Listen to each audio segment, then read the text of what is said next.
What's going on, everybody? Welcome to Thursday, January 28th. My name is Brandon, host of Brandon's Show. And welcome to the show. Not welcome to the day. How's everybody doing out there? Hope everybody is good. I am good.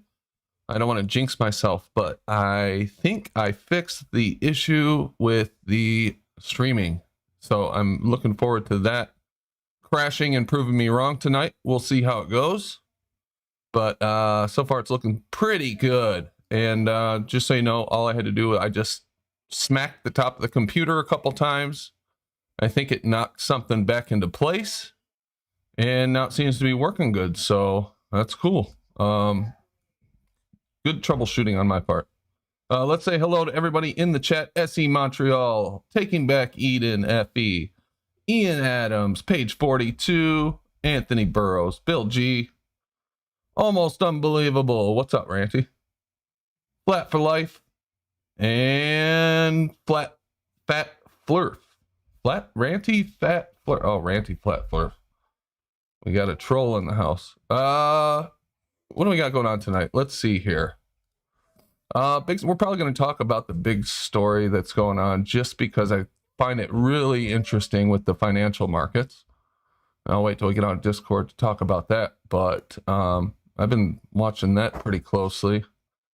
That's really interesting stuff happening. Hence the thumbnail for today is anything real, because it just showed you again, not that we didn't already know, that it's not really a free market. You know, the deck is totally stacked against us. So we'll talk about that a little bit. Hopefully Bob joins the show because I have a debunk of something that he said last night. That should be pretty interesting. There's somebody raising money to send a flat earther to space.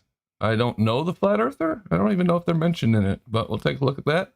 And some NASA early pics of curvature that I came across.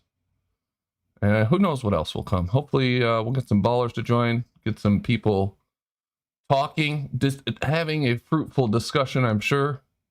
And we'll go from there. Hopefully you guys can hear me out there. Yes, Ian Adams with the thumbs up, I think. Well, it might be a random thumbs up, but I'm thinking you guys can hear me. Okay, let's see. Let's go to Discord and say hello and get going, man.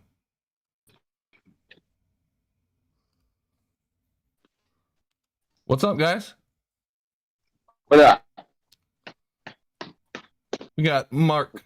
What's up, Brandon? What's up, Jeremy? Helvetica Cobalt. What's going on, Mark? Oh, no mic, or you're not at the mic. Jeremy, what's going on, man? Chilling, same old shit, you know. Yeah. I stay killing them. Killing them. Good. And Jimbo, what's up, Jimbo? You might be having mic issues too. Your icon's green, but I don't hear anything. And Bob. Same deal with you. Oh, there you are. Okay. Cool. What's going on, Bob? Not a whole lot. I'm looking at this Reddit post by this goober talking about basically how the Earth it must be curved, and it has to be at most 4,619 miles radius, maybe smaller, but not more. 4,619 miles radius. That's not the right number, is it? No, I don't know. They can change it if they want. None of them are the right number because there's no radius. Well, yeah, I mean, besides that. Trick question. But yeah, here I'll read this to you. Actually, it's on Reddit. There are 3 observable facts which seem to prove that the Earth is curved, with a radius of at most 4,619 miles, maybe smaller, but not bigger. These 3 facts are thus. This guy he's into it. 1, if you use a surveyor's theodolite or a water tube level and measure the angle of a tall object 20 to 100 miles away, it is lower than it should be on a flat Earth. This proves that either light curves causing it to look lower, or the Earth is curved, or both. Wow, no presumptions in that statement at all. So, nothing definitive there, all right. Number 2, if you hike a water bottle up to a 6,000-foot mountain peak, empty it, put the cap on tight, and then bring it down to sea level, it will go partly flat from the more dense air. This proves that air is a density gradient and that it is more dense at the bottom. Wow. What does that have to do with the shape? Hey, Did I miss hey, something or? you don't understand, all right? Number 3, All right. if you shine a laser through a fish tank with sugar water density gradient, you see that the light bends toward the more dense region, which is down. No presumptions there either. You can tell you can tell by drawing a diagram that if light is curved downwards, it will cause things on the horizon to appear higher, not lower. I like how he goes from these 3 things that he thinks are like these absolute facts with no I'm guessing he thinks there's no presumptions there. I don't know. But then he jumps right into, and then another piece of evidence, you can tell by drawing a diagram that if light is curved downwards, it will cause things on the horizon to appear higher, not lower. The So diagram. Oh my bad. we know that even if light is bending, it's bending the wrong way for the Earth to be flat. If the light bending changes the apparent height of a mountain in the distance, it would make it higher, not lower. And lower is what we're measuring. This can only mean that the Earth bends more than light and that the Earth's radius is at most 4,619 miles. It may be less, but it cannot be greater than 4,619 miles. How can flat earthers solve puzzle? These 3 observations can be done by anybody for cheap. Okay, first of all, who can cheaply and safely, which I think should probably be assumed is that you want it to be safely, hike up a mountain 6,000 feet? Like, He had me 6,000 feet is not that tall of a mountain, Bob. I'd like Is to it not? point out. That sounds really high. No, because the Rocky Mountains in Colorado are like 14,000, 5,000. Denver's at 5,000 feet. And then you go up into the mountains, you can get up to 10,000 easily, 11,000 easily. I mean, yeah, you'll have to go up a mountain. You can drive up it, though. Have you ever been to the mountains, Bob? What, did I lose you? Can you guys hear me? Hello? Uh-oh. I think my thing cut out. Okay, well, that's not cool. Let me rejoin the voice chat here. Seems like a tall thing, but Shit, man. Check. What was You that? guys hear me? Yeah, can you hear me? Oh, did you lose voice too? Yeah, we got disconnected for just a few seconds, but it came back. It's the server, not you. Oh, okay, good. Hey, it's not me. Brandon, for tell once. him about Good. the time. Tell him about the time you climbed Everest in flip flops. Yeah, you just walk up. If you go during the springtime, it's not that bad. They've got a hiking trail up there, and oh, Yep. well, all right. Well, We got mountain goats with saddles on them you can hire out there. Come on, people. Right, exactly. No, but Bob, as they say in France, I surrender. Okay. Oh, all right. Well, one more thing. Have you ever been to the mountains, Bob? I've been to several places that are considered a mountain, but these were in and or around Wisconsin. Well, actually, no. I did actually go to Colorado, and I think we went into the mountains at some point there. Okay. Catskills, I imagine, south of the Chick But Shops. it wasn't hiking there. That was driving. So again, like maybe it just didn't seem like, like we were going very far or whatever. I don't know, but All right. I used to go to the Catskills all the time. No, I've never been to the Catskills, but I did grow up in the Rocky Mountains. Like chick. Hey, what's up, Effie? I guess that's only a little over a mile, isn't it? 6,000. Oh shoot.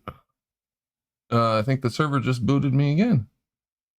Uh-oh. Now we're gonna have Discord problems. Traded problems. Awaiting endpoint.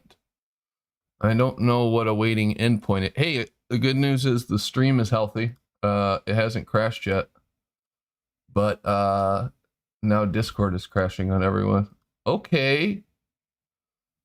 Here I thought I had all my problems solved. And here we go. It's coming back up. Come on. Wow. Yeah, it's something's going on. Anyway, well, I'll try to work on this in the background. And let's see, what can I talk about? Oh, this is a lot of pressure. Let's see here. Yeah, it's just totally killed. Not had very good luck lately. Well, we'll give this a minute. Hopefully it'll snap back in. I did quit. I see everybody popping in and out of Discord trying to get it working, so I doubt it's just me. Let me just check another channel while we're in here. Sure, this is riveting stuff. Let's see if this channel's working. Me these things. Can you show me mass attracting mass? Huh, that channel's working. Okay. Awaiting endpoint. Oh, okay. We'll give it a second. I found some pictures from space on the NASA website. I wanted to share this with the panel if we get to talk to them again. But, well, I said that wrong, that I found some pictures from space. I found a NASA article with 90 years of our changing views of Earth. And it's got a bunch of early photographs of what they say is the curvature of the Earth. I thought this was kind of interesting, what they had in here and what claims they made about these pictures. So we'll take a look at this. Let me see. It looks like everybody else is able to talk in there. Why am I not?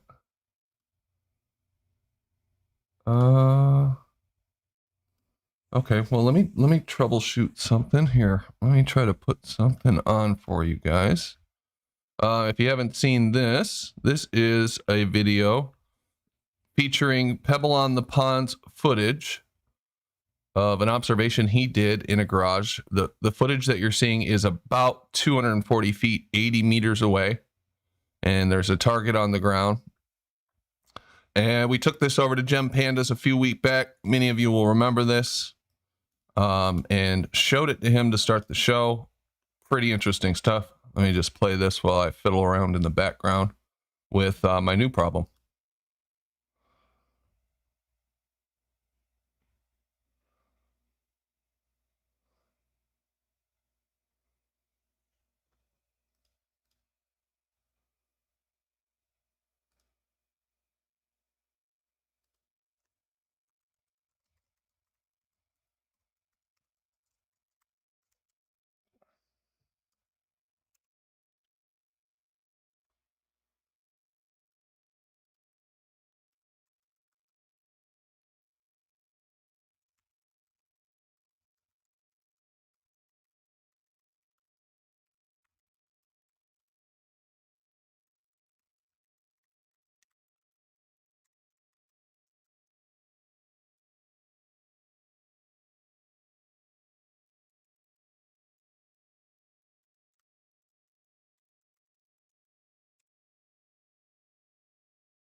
There we go.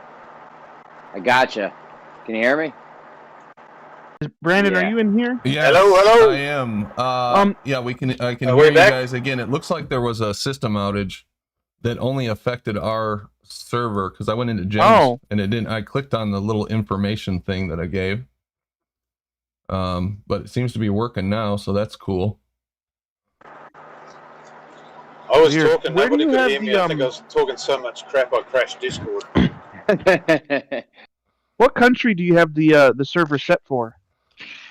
Actually, I think it is still set for the UK, if I remember correctly. You might want to change that, especially if you're like not in the UK. Whenever you go to share, that might be why we're having so many problems with that too, is because it's trying to bounce it somehow all the way from you over and back or something. I don't know how it works exactly, but I you might want recommend to the switch it to wherever server you're at. on Vanuatu or Brandon, the island don't be of so cheap. Get your server outside of Uzbekistan, man. Don't be so cheap.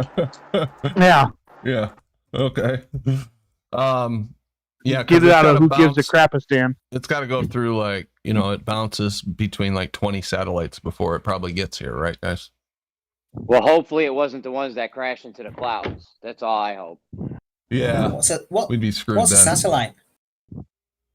In 1911, every continent and every important place militarily was joined with underwater cables, and that's in 1911. 1911. Your face was joined with underwater cables. Absolutely. Boom, still got it.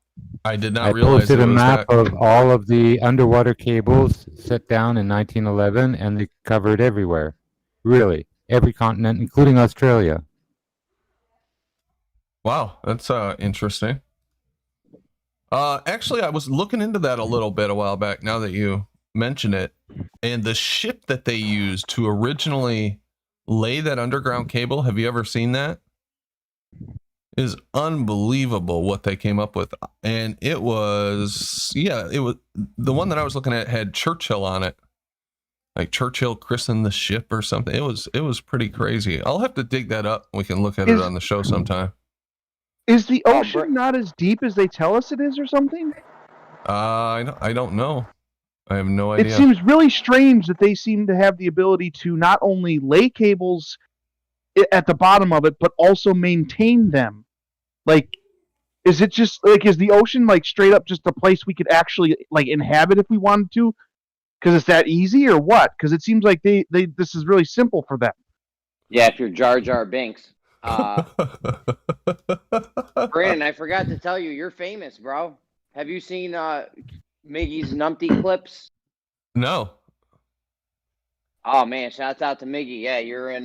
You were calling some dude out on his if P then Q fallacy, and he rearranged it to try to make it look like it wasn't. And QE was calling it's Miggy's playlist on Miggy's channel. He's got a playlist of I forget what it's called, Numpties, Glober Numpties or something. It's pretty good. It's awesome. It's awesome. Listen to. Mitty put me on. Oh, I'll have to check that out. What's his channel name? Miggy? Oh. I don't know. I got it somewhere. I know who Miggy is. I just don't remember what his channel is. Could I just add one quick thing to what Bob was saying before Discord crashed, with that guy talking about the diameter of the radius of the Earth or whatever it was. I'm thinking that we've already got pictures from space or satellites or lunar landers or whatever it is of the Earth, the full disk. We've all seen it. And we know how high the satellite is, and we've got a full picture of the Earth. So some really simple maths from the height of the satellite. You measure the distance across the disk. Why is the diameter of the Earth even something that's still in contention?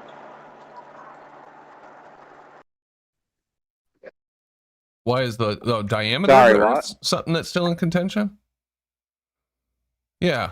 The diameter. That thing Bob was reading out from Reddit. Oh, the diameter or the radius must be no more than this, but it could be less. If from a known fixed height, we've got the base of the triangle from one side to the other, like if that's the disk of the Earth, if you're drawing a triangle, the disk of the triangle is the distance across that picture. You've got your known height. How can they not just do the maths really quickly to say, okay, this is the diameter or this is the radius of the Earth? It shouldn't even be in contention. You just don't understand. No, I agree, though. I don't know why that guy said that about 4,600 miles. Like, he's setting some kind of upper limit to say, well, if you calculate it like this, it can come up to 4,600 miles. Nah, I think he was only off by 100 miles or less, I think, in his number. Because it's 39. Only 700 miles in radius. He was talking about the radius, wasn't he, Bob? Yeah, he it said radius. 4,600? He said so that's 4,600. 1,500 miles in diameter. It says with a radius of at most 4,619 miles, maybe smaller, but not bigger. No. Yeah, so 3959. That's the rhetoric, isn't it? 3959, roughly. So he's added 700 miles onto that for the radius, which across the whole Earth, the diameter is 1,500 miles different. He's saying is a possibility. How is this not just a known thing? Why is there a 1,500 mile fudge factor in their calculation? That guy. It's a margin of error. Yeah, it doesn't make much sense to me. None of those were really impressive, to be honest with you. I don't know that guy knows what he's talking about. You just don't understand. Well, so I I've mean, heard. Blue had me earlier. From my experience, the people that get on these flat Earth or not flat Earth, these Reddit forums, not just flat Earth, but even other ones, the people they don't seem to be the cream of the crop. I'll say. The thing is, you guys are lagging behind. Me and Rocky are Globers now because I mean, Blue told us earlier boats are going over the curve. Yeah, I'm done with That's flat all. Earth. We're Oh wait, Globers now. did he actually say those words? Yes, he said he went to the beach. We obviously have not.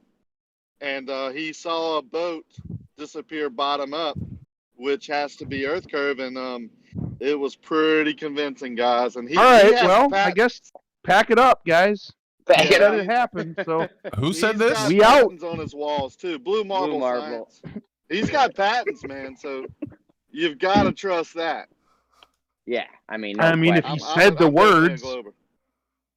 He wasn't just saying words, no, because he had just said someone else was just saying words, so he could have just been saying words. no, Right, obviously, I mean, he wouldn't accuse them of doing a thing and then literally do the thing himself. That would make them a hypocrite, and obviously they wouldn't, conduct themselves in such Someone a manner. else was talking about diffraction limit and refraction and diffraction and reflection. He was saying those were just words.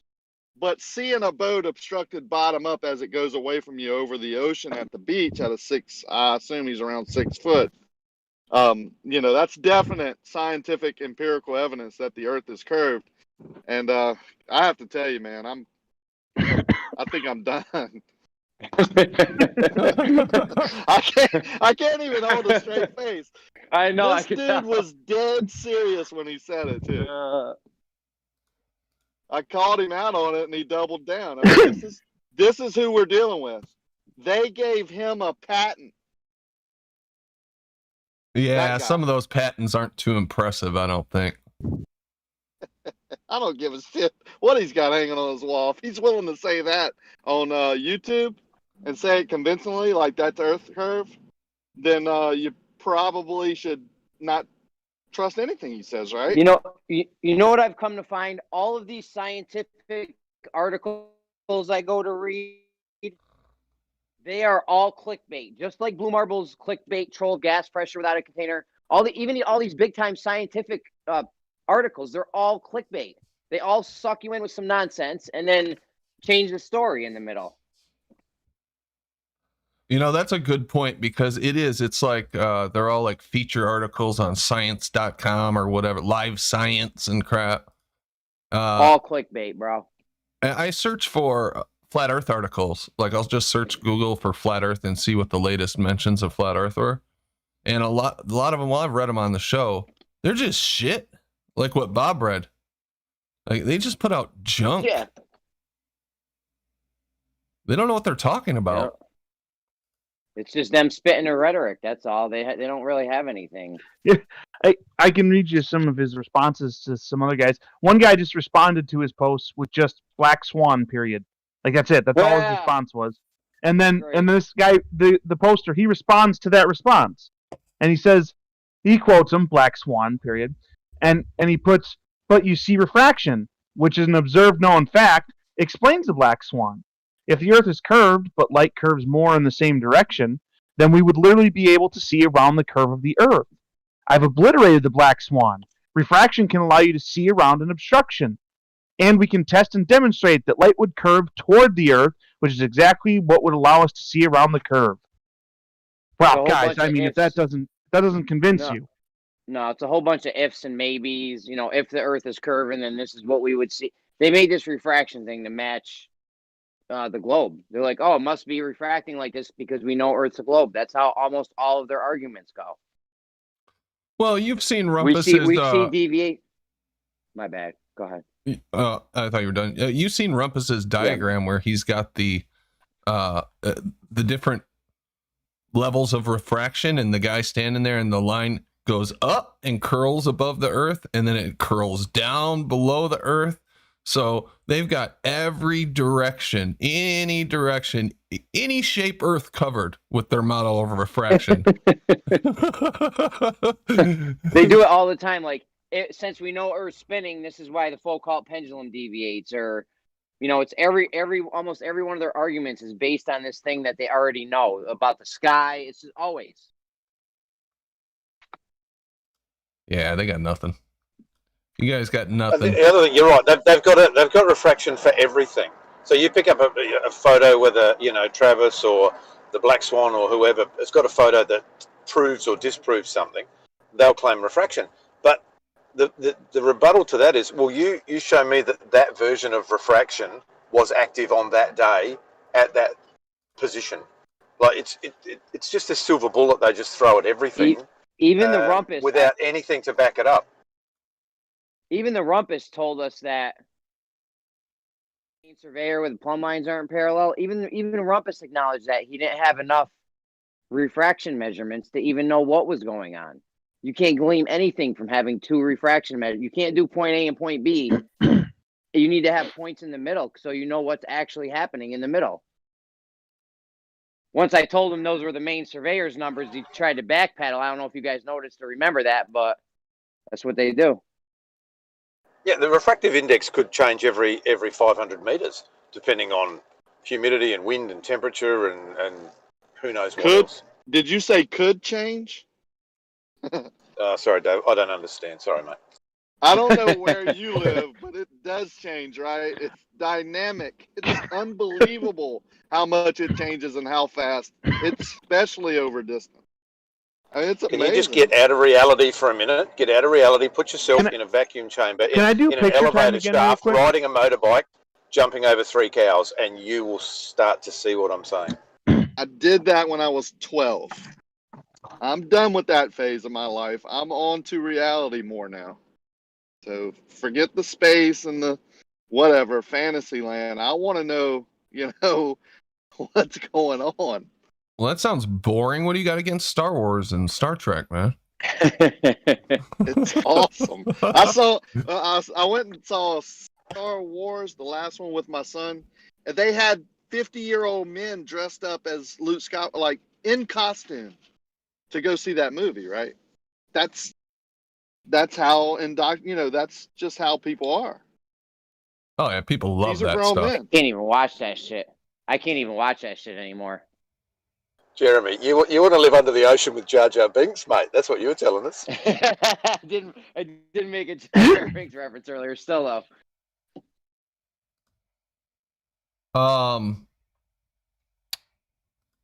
Bob, I've got a debunk of you, man. I'm gonna have to debunk something you said last night. Well, let me share my screen here. Let's have it. Yes. Yeah, man. I was doing some research after the show, and I was like, "This motherfucker." I couldn't believe what I was seeing. Let me share my screen. Here we go. You've really let me down, and I'm gonna call you out, man. Okay. Am I going to need to leave the server forever in shame? Well, I want shame a upon my formal family apology. and my lineage. A formal apology afterwards to the audience. Protracted. All right, here We're we go. going to take a vote, Bob. We're going to vote on that. Yeah, vote him off. Vote him off the show. You're off the flat Earth island. All right, let's see. What was what debunked me? I see your screen. Yeah, and I want you to watch, and you tell me what happens. Okay, what happens here? This is a tree in a forest. Right. What's happening with the tree, Bob? A whole lot of CGI is what I'm seeing. Nope, it fell. It fell in the forest. A whole lot of CGI. But I didn't hear a sound. I didn't either. Sorry about that. It does make a hell of a sound too. The whole thing is Big Tree doesn't have the funds to put sound in their videos. All they can do is make this CGI propaganda. Unfortunately, you won't be able to hear the sound, but it is quite the sound. Yeah, but that's the observer. The camera is now the observer. The same thing happens in the double slit experiment. I hope that Brandon was not being serious. I think he was joking. Yes, of course I'm joking. Okay. If somebody actually sent that to you as a debunk of what I said, I think maybe they were not following the conversation. The fact that you even thought about it for a minute and thought maybe he's serious. I kind of got the joke when you said this motherfucker. Yeah, I was pretty sure you were. Yeah, I hammed it up too much. Damn it. Oh well. You almost had it. You almost had us at the beginning, but yeah, I screwed it up. Yeah. you get them next time. Ranty says he's got Okay, here, some here. new Can I video out there. Oh yeah, go do ahead. something Bub. real quick? Yeah. Okay, here. I'm gonna share my screen. I want to ask a question, and then depending on the answer here, possibly say some such. Ooh, I can do 60 frames per second. Cool. Okay. Anyway, all right. Let me know when you guys see my picture with my awesomely drawn little dude and the circle. Oh, you're sharing. Yeah.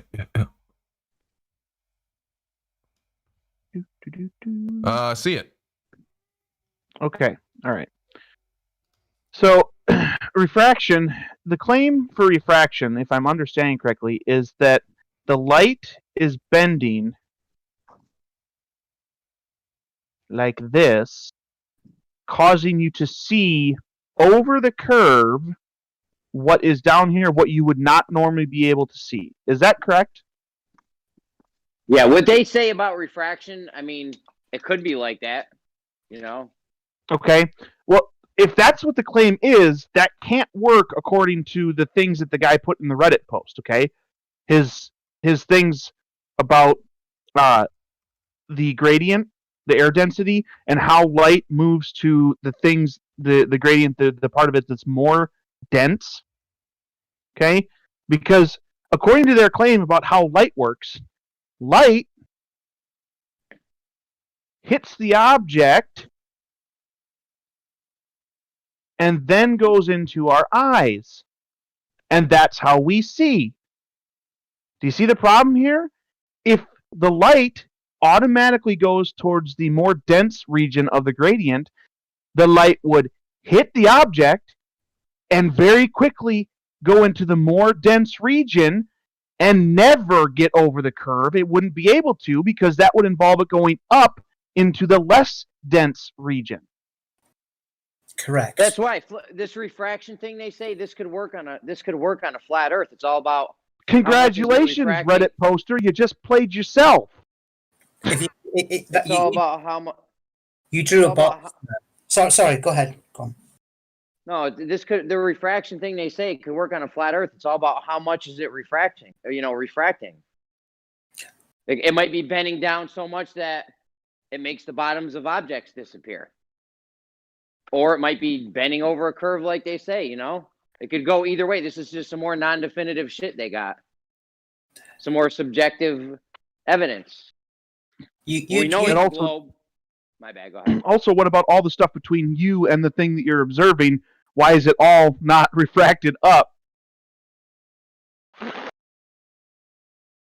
You drew a box there. If you had drawn a lighthouse, and the lighthouse was painted white, red, white, red, white, red, and the colours were maybe sort of 20 feet separated, the lower part of the lighthouse the light would be pulled down into the ocean. It would never get to an observer that was maybe 20 miles away. But the higher colours would be able to bend round and avoid being pulled into the ocean and get to your eye. And it may appear that the lighthouse is looking higher, but the lower part of it, the light from the lower part of it has been pulled into the ocean before it's even got to your feet. And that's the reason why we don't see the lower part of lighthouses and boats on a typically perfect day, rather than lots of variation of atmosphere. Okay, but if that's the explanation, then that could work perfectly on a flat plane just as well. Of course. Exactly. Yeah, exactly. Yeah. So they can't use it as, well, it must be a ball because this takes place. That would work it would work just fine on a flat plane too, because it would still be drawing the light down for the bottom parts. The bottom parts are closer to the ground, so they'd get to the ground first, and you wouldn't see them. No, the light would be pulled into the ocean before it gets to your feet. Yeah, so exactly. You're not going to see that lower part. It's that fish tank with sugar water. You've got the laser going in one side, and if you were to stand on the other side, if the light is being bent down towards the bottom of the fish tank, you will not see it. Unfortunately, the fish tank has got a glass bottom, so you get a reflection going back up again. If that was an infinite fish tank, in an infinite depth, you would not see that light, even though you're parallel to it. I had some ideas I was kicking around the office. I mean, I've kind of, we've come to a standstill on trying to measure the direct curvature tangibly. So I was thinking, you know, maybe if we could prove this atmospheric magnification thing that people think are happening, that would go a long way with us. You know, I got some things we might be able to do if you guys were interested in hearing it. Yeah, let me just say one thing first. Bob, Babs is throwing punches out in chat, man. He says Bob Dole isn't interested in learning anything. He just wants to wallow in ignorance. Great. What a fantastic way to raise up your fellow man is to sling insults that don't really mean much and not actually explain why you think that way about me. Cool. Hey, Babs, I bet you're not man enough to come in here and say that to his face. Yeah, come on in the Yeah, show, that's just called bitching, Babs. That's just bitching. Get your microphone and get in here and Babs ain't scared. Come on, what you think, Babs? Face your man. Well, we'll see if he comes. Anyways, he just denies real science in favor of mysticism. Oh man, you better come in here, Babs. Anyway, go ahead, Jeremy. Let's hear your ideas. Mysticism? Well, this was Ranty's idea. You know, when I first heard this, it automatically a light bulb went off in my head. With you know, sending a balloon up, we take a picture from the ground of the moon, send the camera up with a solar filter, or the sun or the moon, or both, or whatever. You know, you gotta have a solar filter on it, but you snap a picture down here at ground level, same setting, same camera, then you send a balloon up. Now, if the moon gets smaller, if the atmosphere is magnifying things and we send a balloon up and the moon gets smaller, it's over. The atmosphere is magnifying things. You know what I mean?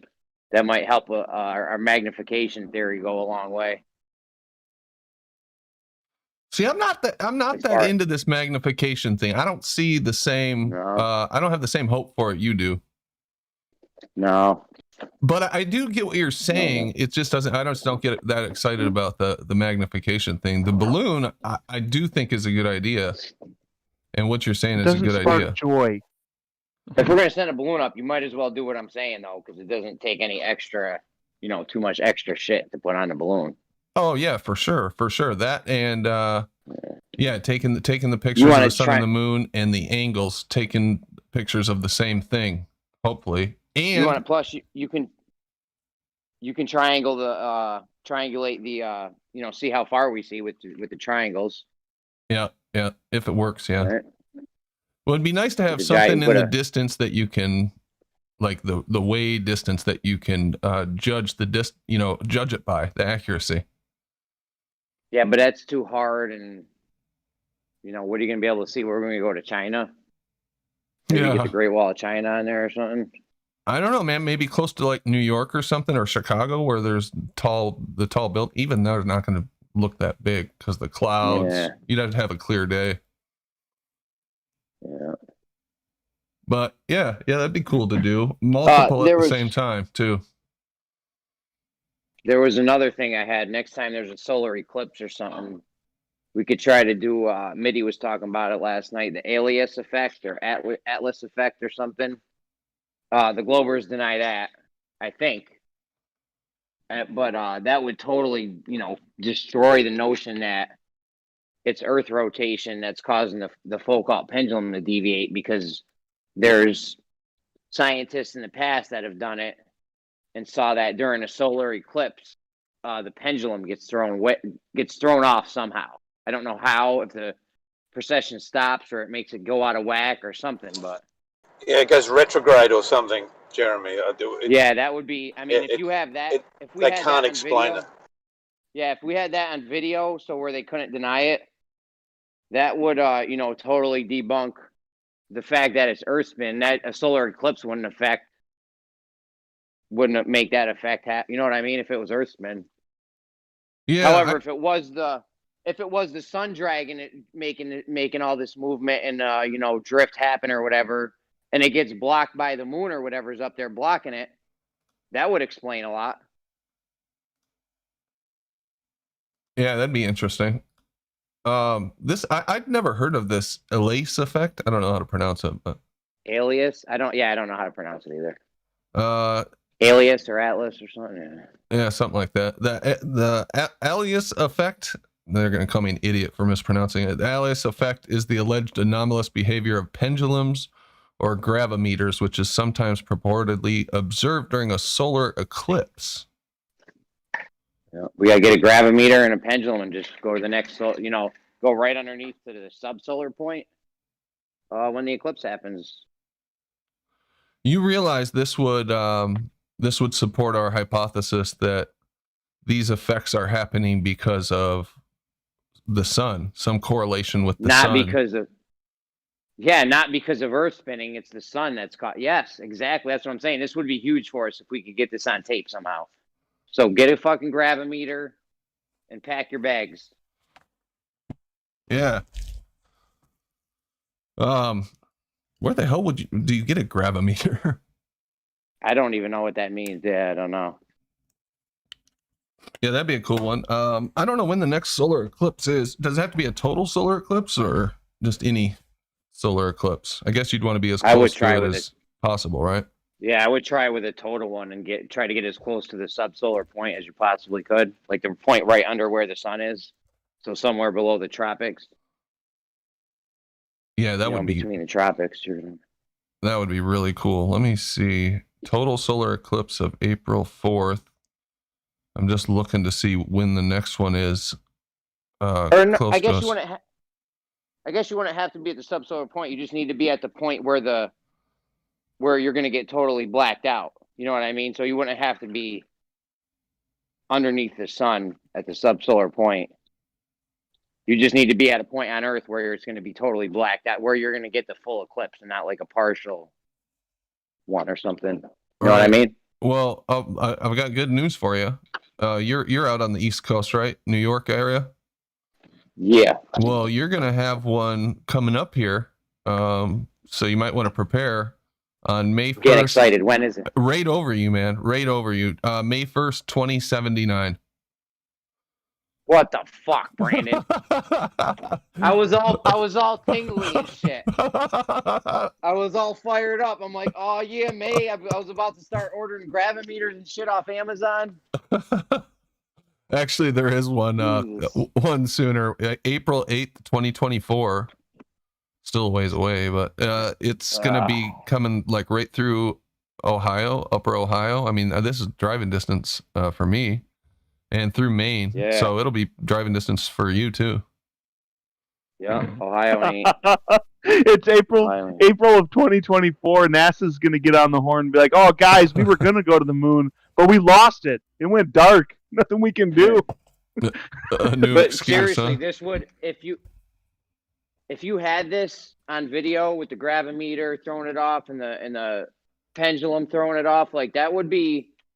I don't know what kind of half-ass excuse they would come up with that, but they can't say that it's Earth rotation causing it anymore. Because what did Earth stop spinning when the solar eclipse happened? Like what happened with your Earth rotation? Yeah, exactly. Why would it stop? Just because you're under a solar eclipse? Yeah, I don't see them getting out of that at all. That's why they deny it happens at all. They'll just flat out deny it. They'll be like, "Nah, that shit don't happen." So let's see what this guy says. Anomalous results. Romanian physicist Jorge Geverdon, there's too many letters in that name, observed the Alias effect and so-called Geverdon-Russo-Antonescu effect or Geverdon effect while monitoring a Foucault pendulum during the solar eclipse of February 15, 1961. The authors made two hypotheses regarding their observations. During eclipse, the moon exerts a screening effect on the gravitational attraction of the sun. What? So that the attraction of the I didn't know that was possible. So that the attraction of the Earth is indirectly increased. A phenomenon that could also be studied with tides. Huh. If they said it's changing the rotation of the Earth? Well, I guess what it's saying is, okay, so you're directly under the eclipse. Like, let's say you're in the totality. So, actually, I really don't get it. I guess the moon is between you and the sun. So it's And like it's doing a blocking. screen. Yeah, it's blocking the gravity from the sun. So that the What does Earth that have has, to do with Earth spinning? I guess, so that the Earth has more of a pull on the pendulum, which causes it to stop its usual motion. So it says nothing to do with Earth spinning. It's caused by the sun and the moon type shit. I don't know. That's what that was one of their hypotheses. It doesn't make sense to me given what they say about their model, but whatever. If the hypothesis about screening effect is wrong, another explanation could be that the variation of the Earth's gravity might be considered as a result of the diffraction of gravitational waves. What the fuck? Are you fucking kidding? That's some real mental gymnastics these guys came up with this. I'm guessing that's why it's still called an anomalous result, and it's what is the word they alleged? It's only alleged because they don't have a good explanation for it yet. What happened with the pendulum though? Did they say or? Oh yeah, let me get to that. Did it stop? Did it reverse? I'm not sure yet. Erwin Saxel and Mildred Allen similarly reported strong anomalous changes in the period of a torsion pendulum during the solar eclipse of March 7th, 1970, and concluded that gravitational theory needs to be modified. That's interesting what the fuck statement. is a torsion pendulum? Cavendish? Yeah, like that. There's a link. Let me see. Yeah, it's basically the same thing as is used in Cavendish. Just torsion balance of some kind. If that throws Cavendish off, that's even better than the Foucault. It would. Oh yeah. Or just as good. It would have. It's just as good. Why would? Yeah, this is weird, man. I don't know. We got to look more into this. Let me see what it did though. Oh, here's the observations. Maurice Elias emphasized the dynamic character, in quotes, of the effect he observed. The observed effects are only seen when the pendulum is moving. They are not connected with the intensity of weight, gravimetry, but with the variation of weight or of inertia in the space swept by the pendulum. Actually, while the movement of the plane of oscillation of the pendulum is inexplicable by the theory of gravitation, the deviations from the vertical are explained perfectly by that theory. The deviations from the vertical course, I have no idea what he's saying here, correspond to a static phenomenon, while my experiments correspond to a dynamic phenomenon. This part of the experiment does exactly what we need it to, so it must prove our theory. But sir, what about this other thing that's going on? Forget about that. Don't worry about that. This thing does exactly what we need it to. That part's only alleged. I searched for videos of this a long time ago on YouTube, and I wasn't able to find any video of it. So I don't know. I'm gonna have to look into this one. This is pretty interesting. Maybe one of the big brains out there can come in and tell us about this. Besides Elias' own experiments, related research about a possible effect of the moon's shielding, absorption, or bending of the sun's gravitational field during a solar eclipse have been conducted by scientists around the world. Some observations have yielded positive results, seemingly confirming that minute but detectable variations in the expected behavior of devices dependent on gravity do indeed occur within the umbra of an eclipse, but others have failed to detect any noticeable effect. So they're saying shit weighs less or more when this happens? Because I'm about to buy and sell some gold here next time we're under a solar eclipse. You get them on phone. Can you hold This is not financial advice. Wait, yeah. How are you going to do that? You get on the phone just before the eclipse? Oh, yeah, I would like to sell some gold. Yeah. Go in and weigh it. Go to the pawn shop. Hold on. Let me look outside. Yeah. Brandon, you're scraping the bottom of the barrel with this article. Am I? Is it bad? No, it's a whole lot of nonsense, isn't it? Oh, No, totally. it's interesting. Totally. I have no idea what they're talking about. I mean, it's not even explaining it well. No. It's like, I thought this had something to do with Foucault somehow. it does. I mean, it mentions Foucault. It must be something that happens with the Foucault. Some impact it has on it, but it's not very explicit what it is. Let me see. An anomalous period. What factually is an anomalous period? I don't know. But we'll have to look into this some more. Have we found out what a gravimeter is yet? Well, I have seen one, but let's read about it, Right. just in case anybody doesn't know. A gravimeter is an instrument used to measure gravitational acceleration. Every mass has an associated gravitational potential. The gradient of this potential is a force. A gravimeter measures this gravitational force. Isn't that what a scale does? Well, doesn't everything go down at 9 point whatever meters per second? Right. Yeah. What does this thing do that's special? I don't get it. The first gravimeters were vertical accelerometers specialized for measuring the constant downward acceleration of gravity on the Earth's surface. Are you supposed to drop something in front of this and it records how fast it fell, or? No, it's like a box. It's like a little box with wheels on it, And or things where you set it on the ground. I have a bridge in London that I can sell you. All right. Can you imagine buying one of these things? I wonder how much they cost, this gravometer. Let's see. Let's see if we can purchase one. Got to be pretty cheap, right? Oh, it's got a special page. Doesn't have pricing on the first page. That's not a good sign. This might be expensive.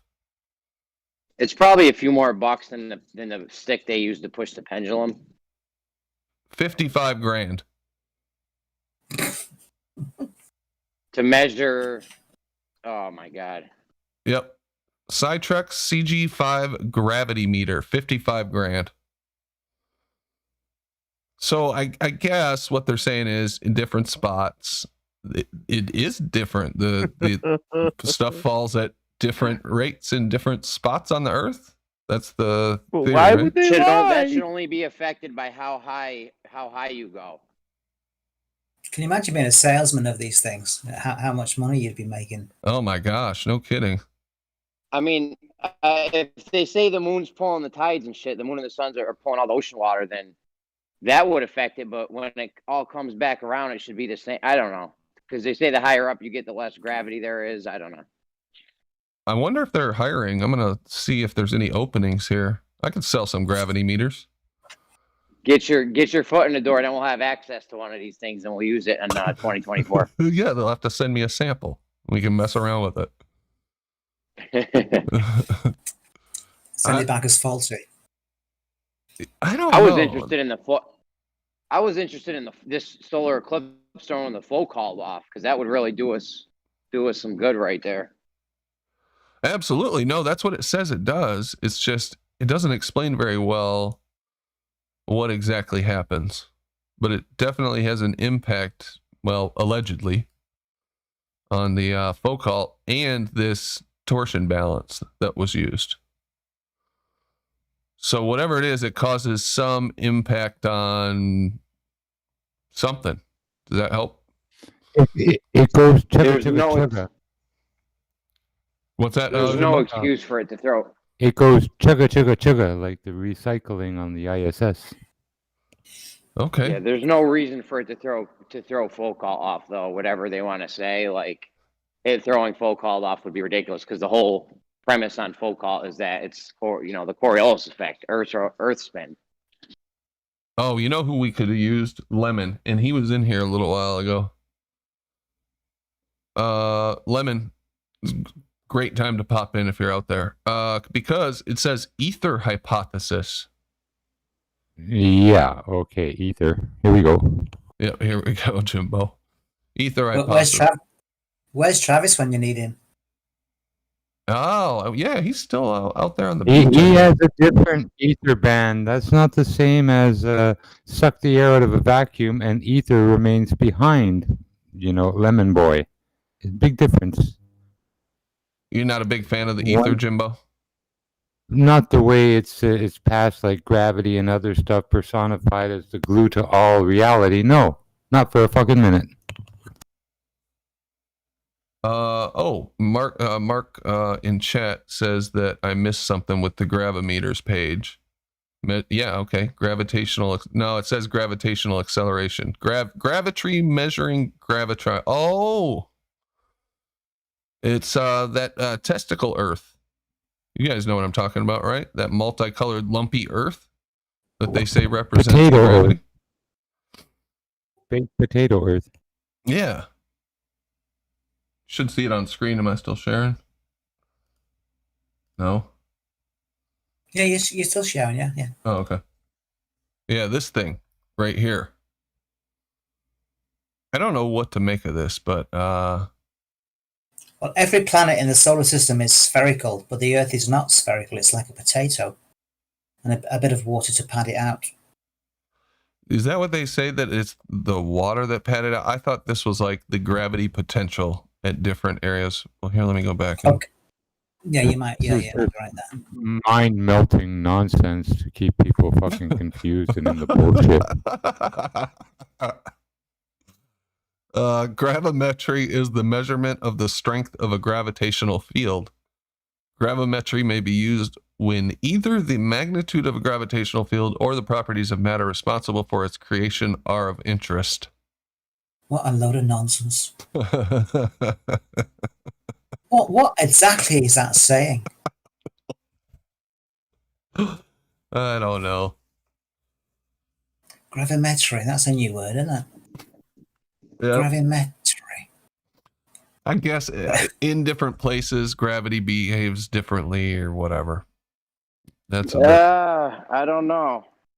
It doesn't really make sense in their model, kind of. As long as if you're at sea level, it should all be pretty much exact, right the same. What is the scale of the differences that they're talking about? And why does it matter? And wouldn't we see, if gravity is all lumpy like this, wouldn't we see like lumpy water?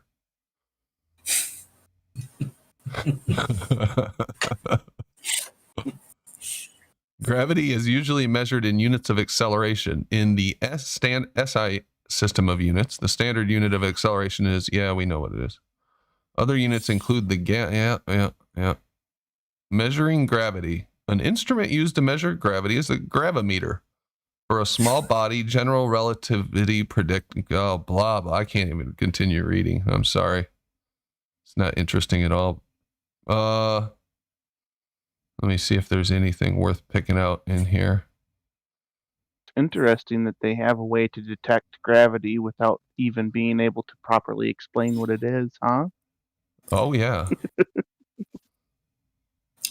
bit like that COVID test when you're quite healthy. I wonder if I can sell a unicorn detector for $55,000 a pop. Some sucker will buy it. I suppose there wouldn't be an organic for it, though. People would only buy it if they need it. Otherwise, you'd need to manufacture demand like a communist government or whatever. What's up, Lemon? I'll just slap the Tesla label on it. Then they'll know that they need it. No. No kidding. People might buy it initially, but once those Yelp reviews come in, this doesn't work, that's it. Lemon, I don't know if you heard us, but we were just looking at the Elias effect. And I thought you must be familiar with this. The pendulum swinging in an anomalous way during eclipses? Yeah, what do you know about this? Because it's hard to pick out from this Wikipedia article. None of us have heard or know too much about this. What are they talking about? They said the period of the oscillation is impacted. What does that mean? What is happening? I think basically there's a certain amount of time for the pendulum to go back and forth, and as it goes back and forth, it's like a spirograph. And so the time it takes for that spirograph to make a 360 motion is what the period of the pendulum or something like that. I'd have to look into it more myself. But something about the eclipse makes it reverse, makes it change its period, swing a little erratically. And supposedly, if you look at some of the researchers looking into this, it's a real thing, a real phenomena that actually happens. Wikipedia will say it hasn't been confirmed, but I saw like one or two videos where they're trying to look into the Elias effect like it's a real thing. Okay. So I guess another counter interpretation would be, either it's a gravitational anomaly if you go with gravity, but if you ask me, it's probably the electromagnetic ether, the water that, we're swimming in as little fishies in space, the water that makes up space, if you will, the substance that makes up space, if you will, swimming in and out of these planets and its flow changing during, say, an eclipse or some sort of planetary alignment. This is the moment where I wish I had watched. Wow, and we're supposed to be flat earthers who don't believe in planets. Come on. Hello? Jimbo, did you have another explanation for the LA effect? We don't want explanations. We pull them out of our ass. We're here for some, evidence and some reality. Jimbo, the explanation is necessary for us to even begin to explore the phenomena and try with the so-so story to explain what's going on. So what normie science explanations are available, Jimbo? Go. Okay, no, a lack of an alternate explanation is not proof of your explanation. That's not how it works. The thing is, when you do that, Bob Dole, you stop the thinking mind and no scientific exploration takes place. So please proffer your normie explanation, please. You do not stop the thinking mind. The observation is what the observation is. You do not have to come up with pretend explanations to continue doing science. Do more observations. That's the science. Observation is useless without a paradigm to interpret it. If you have already been informed with a paradigm, guess what you're going to do when you make the same observation? You're going to drag it back to your paradigm to make sense out of it. So simply state what your paradigm is and how you analyze the observation, please. Oh, that's very easy. You observe it. You can't just observe something without a paradigm, dude. What's your paradigm? And how are you making sense of the observation? Really? You can't? That's a claim that you're making, but I disagree with you. Do you have some sort of verifiable, credible, repeatable evidence that you cannot observe something without a particular paradigm? How do you know what the nature of the paradigm is? If I see the sun go down, is that a no? What's making the sun go down? Is it actually going below the land? Or is it perspective with another paradigm making the sun appear to descend toward the level of the eyes? That's where the paradigm comes in. What does it mean when you say that the sun is going down? There doesn't need to be a paradigm. There's just you and the observation. That's it. You observe a thing take place. You don't have to explain it. Okay, then why is the observation even being made? The observation is being made because vis-a-vis a paradigm, why do we experience life? Is that really your question? Because we make observations every day that don't go into our notes or go into our report. When you're talking about the crime that occurred, you don't talk about the color of the buildings, you don't talk about the temperature of the day, you don't talk about what you had for dinner that day unless it is pertinent to the problem. So why are we making these observations in the first place unless they're pertinent? That's not true at all. I talk about things that don't solve problems all the time.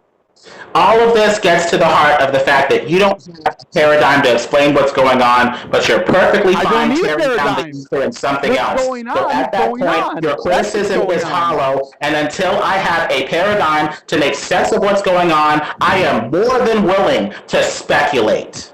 So come up with another... Absolutely. Go ahead and speculate. Sure, you can speculate all day long, but that doesn't make anything true. And you absolutely shouldn't expect somebody else to go along with your speculation as if it is real. To make sense out of the observation. No, you don't.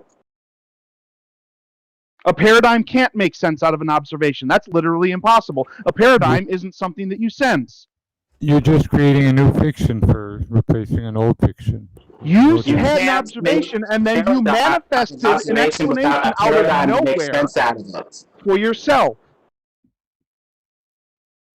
This idea of value That's presuming. neutral Do you understand reality a presumption? to observe is meaningless. If you have no paradigm, you don't know what to do with any of these observations or say why they're significant.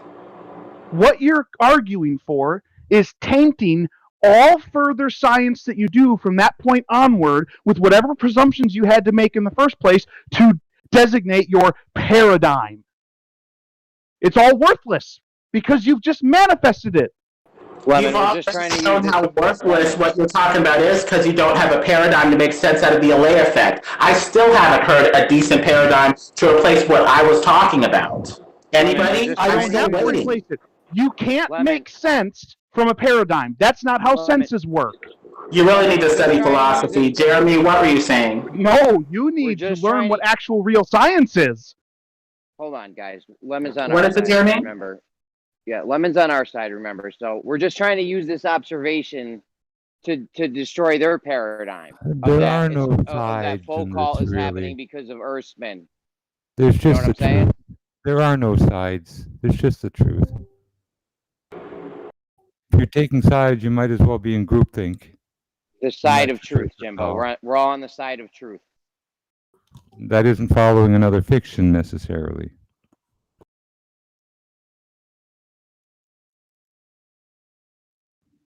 The side of truth doesn't drum up ideas and concepts and then plow forward with them as if they're true simply for the sake of quote unquote progress in the field. That's not the side of truth. What do you take exception with, Bob? Just somebody coming up with a story, or how would you like to see it presented? Just as a straight, here's what happened. I have no problem, Here's the cause. Here's the effect. Like Lemon said earlier, I have no problem with the speculation. The idea or the act, the concept of speculation, there's nothing wrong with that. But to insist that somebody else accept your version of what took place based on your speculation for the sake of moving forward, simply because they didn't offer up an alternate, like they said, paradigm to explain it, that's not reasonable. That's not logical. That's not a good way to find truth. Well, Now the you're thing trying is, to it just force sounds the like person into your thought line that has not been it sounds backed like up. you're rejecting it with no other alternative. So your criticism rings hollow. 100%. That's why I was I'm asking rejecting what it other with no alternative explanations there were, and you didn't offer I'll one. say it Therefore, again. I am I'm going to go rejecting with it mine. with zero alternative whatsoever because there shouldn't be an alternative. There should be no doesn't have requirement to be one. whatsoever for an alternative. Yeah, we don't need Requiring an alternative We're just- is bad. That's not science. We don't need an alternative. We're just doing this to debunk their the story If someone they made points at the sun and says Well, it is they're gonna something, say and I say no, it's not, light and of then this they say, well, what observation. is it then? You That can't doesn't make light of prove that it this is the thing they observation claim. Oh, guys, you guys keep talking over each other. It's hard to hear you. This We go back to a observation- Nathan this Oakley observ- example. Yeah, Nathan Oakley says, "Oh, there's a lighthouse. I can see it." Now, the opposite side of that would be, "Oh, you can see it because of refraction and light's bending." The reality is, nobody sees light bending, right? That's an explanation as to why you can see it, or why the Right. pencil looks bent in the glass. Nobody sees light bending. You can't prove that light bends. That's just an accepted explanation. So what Bob's saying is right. You can deny refraction. You don't have to come up with a plan B. You can just say, well, until you can show me light bending, I choose not to believe that's the reason.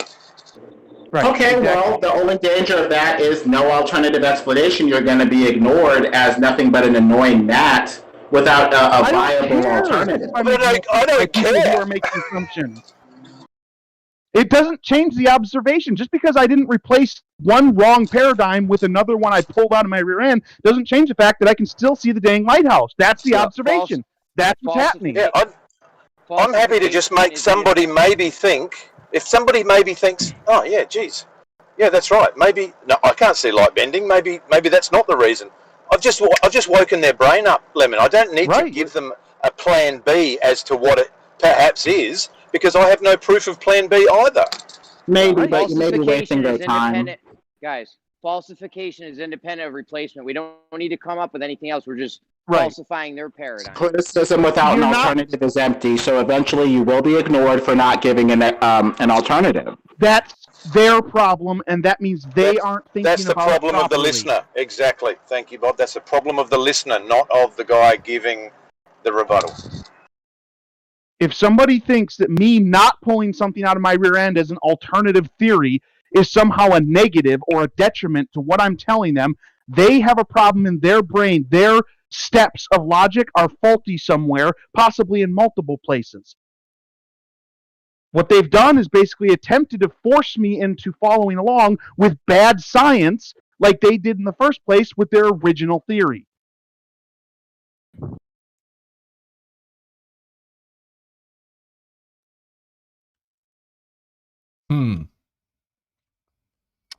Okay.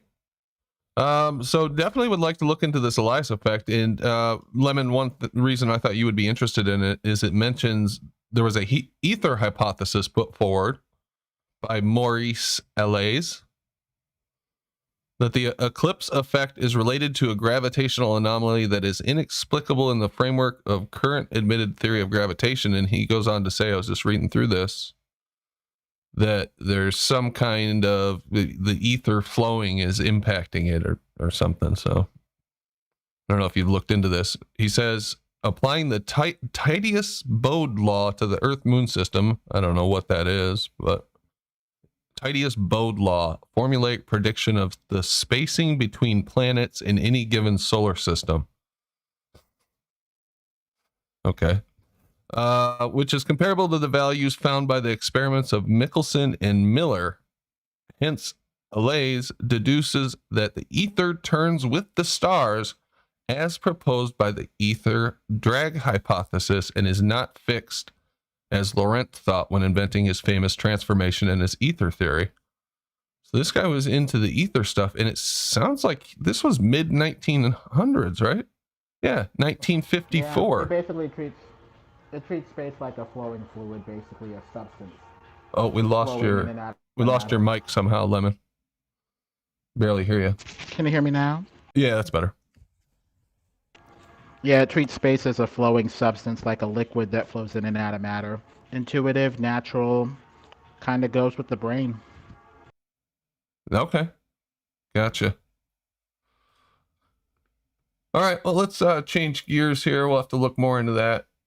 There is somebody that is attempting to, or raising money to send a flat earther to space. This was in the Daily Record. I'm not familiar with that paper, if that's a big one or not, but that's what it is. And it says, Mark Gold has been driven crazy by his mate's conspiracy theories. And it's got a picture of this guy standing in a warehouse or something. So they're gonna send some no-name flat earther up there? Well, that's what I was wondering. Yeah, if who they're How do thinking we about know sending. that this? Yeah, how do we know that that guy's even legit and this isn't just some big fucking hoax? You know, I've never heard of it. What's the guy's name they're gonna send up?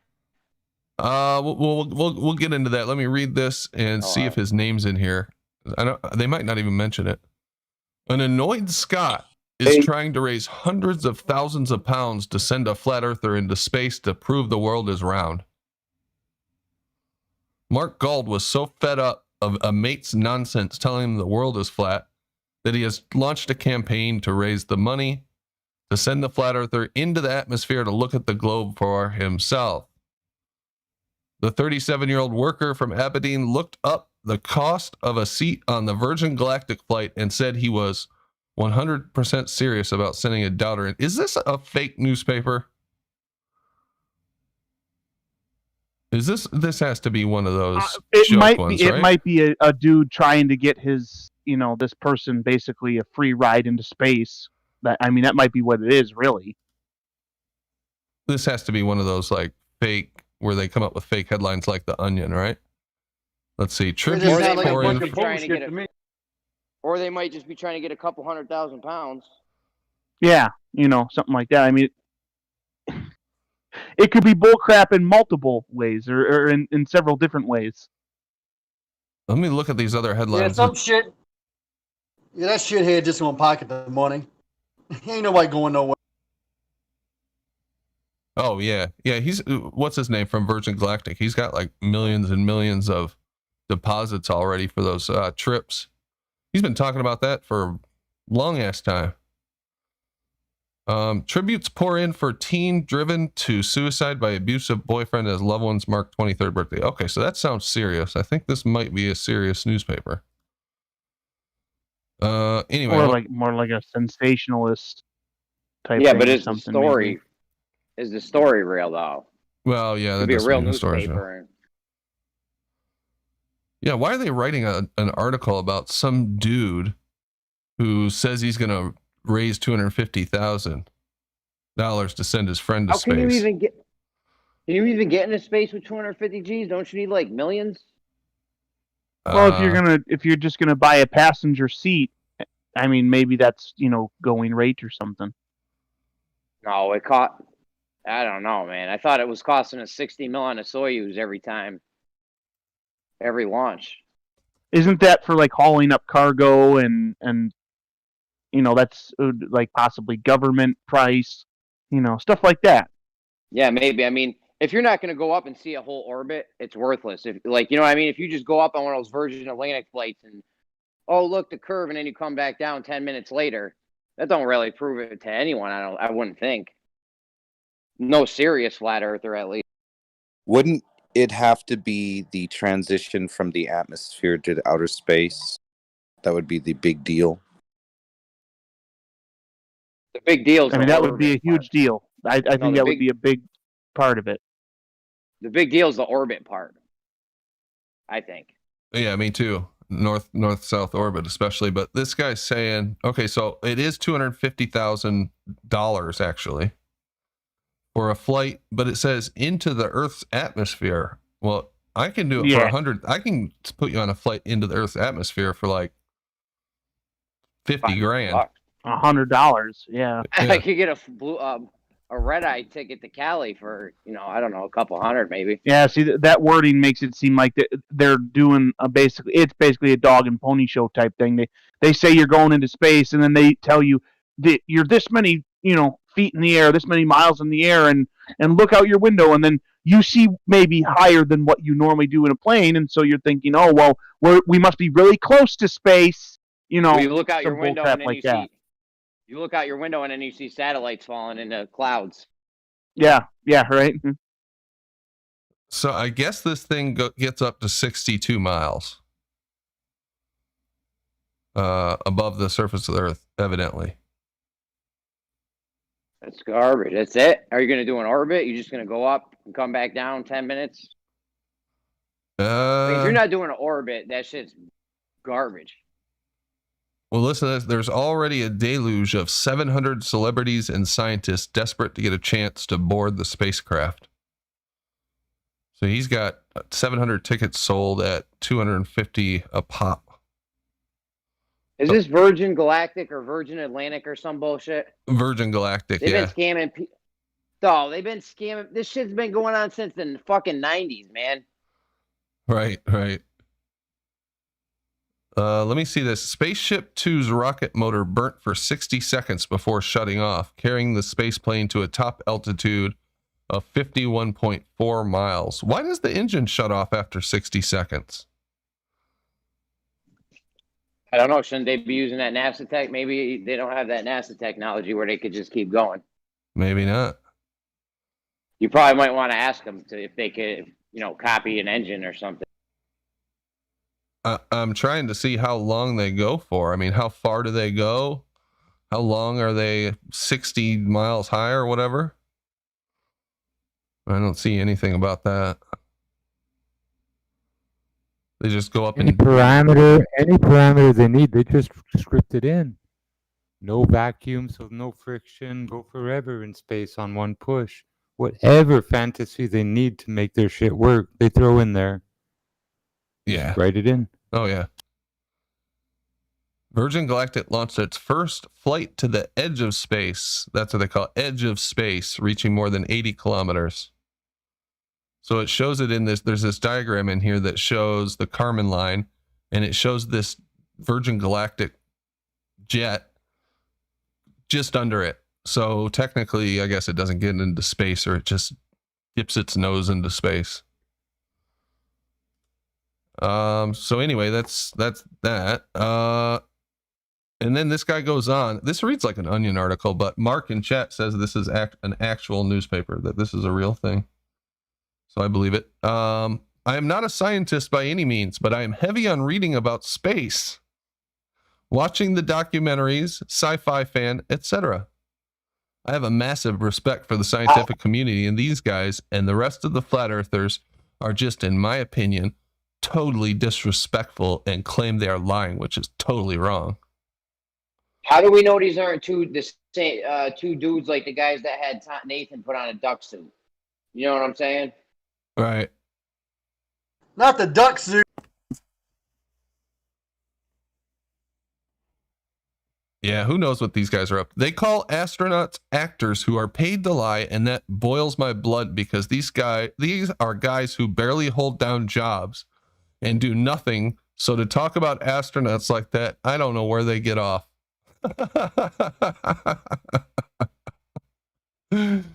What the hell? He's saying every flat earther barely holds down a job? Where's he get off saying that? I decided to give them the chance to put their money where their mouth is for once, and the only way I could do it is by sending a high-ranking flat earther to space. What's his name? I don't know. What is the high-ranking? What does that mean? High-ranking? This isn't an army. What the heck? The point is, we would have heard of the guy. Who is he? What rank are we? I didn't know that we had ranks. Do we get badges and stuff? Ooh. Oh, I'm going to be the illustrious potentate rank. Okay.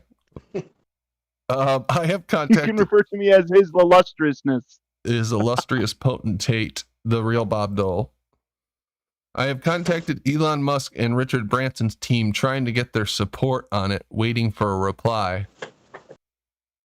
Give me Who's a break. the top high-ranked flat earther? I'm looking. It hasn't said it yet. I really want to get this off the ground. See, that makes it... Is that a pun? The conspiracy that the world is flat has been gaining momentum in recent years, and a Flat Earth Society on Facebook has nearly 50,000 members. This person doesn't know what they're talking about. Most believe all space exploration has been faked as part of the conspiracy. In 2017, road signs along major A9 route in the Highlands were vandalized with slogans saying the Earth is flat. Have they looked into either Allie B or perhaps Pete Shea? Were those guys in the area? We'll have to ask them next time they're here. The claims about the Earth are dismissed by all credible scientists and space agencies. Well, gee whiz. Yeah. Why didn't anybody tell me that?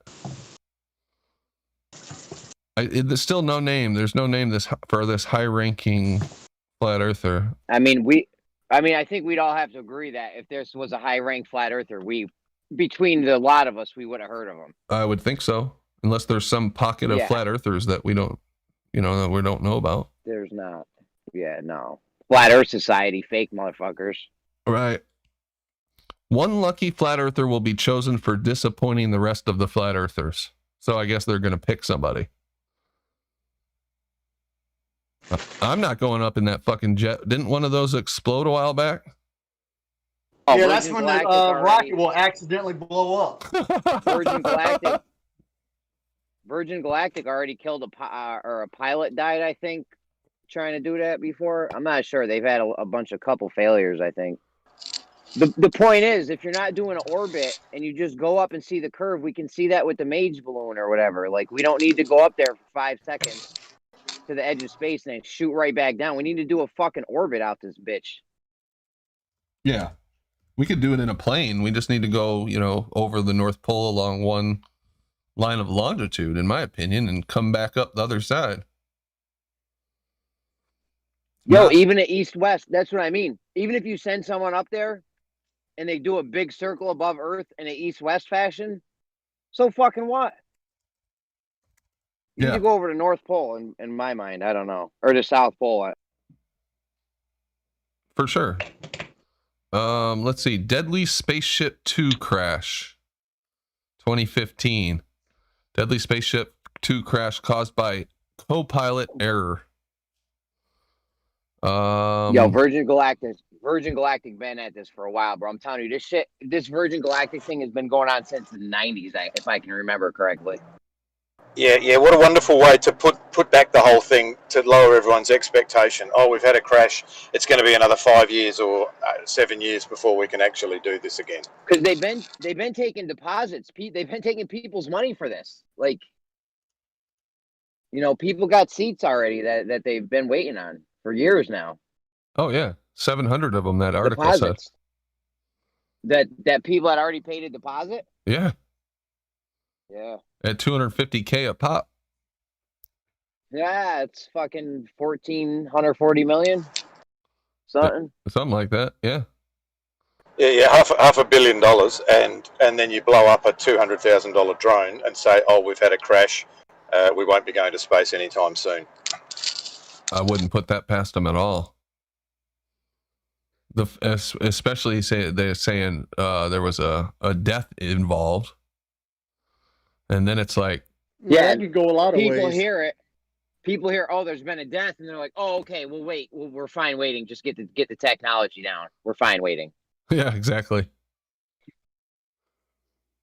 The fatal breakup and crash last year was caused by co-pilot error. Let's see if there's anything interesting in here. And basically, it just crashed. Pilot's name wasn't Steve Austin, was it? The pilot? I don't think so. Oh, sorry, man, you're too young. That's a $6 million man. Sorry, Oh, Steve you're too Austin. young Oh yeah, for the joke. Yes, sorry. A bit before my time, but I did see a couple reruns. It was going Mach 8 and not Mach 1.4. Really not that fast for a jet, right? Mach 0.8. Some of these things get up to like Mach 6, yeah. It's fucking slow. I don't know. So yeah, it crashed. So that's that. So we'll see if there's anything comes of this. This just sounds like some bullshit article to shit on flat earthers, to be honest. Fill a page up. Have you guys been following what's been going on in the stock market with the GameStop stock? Yeah, they did a short squeeze, I think it was called. They halted the trade event. If you search for GameStop on Robinhood, nothing even comes up. They're letting you close out positions, but they won't let you open new ones on any of those GameStop, AMC, and I think there was a third one.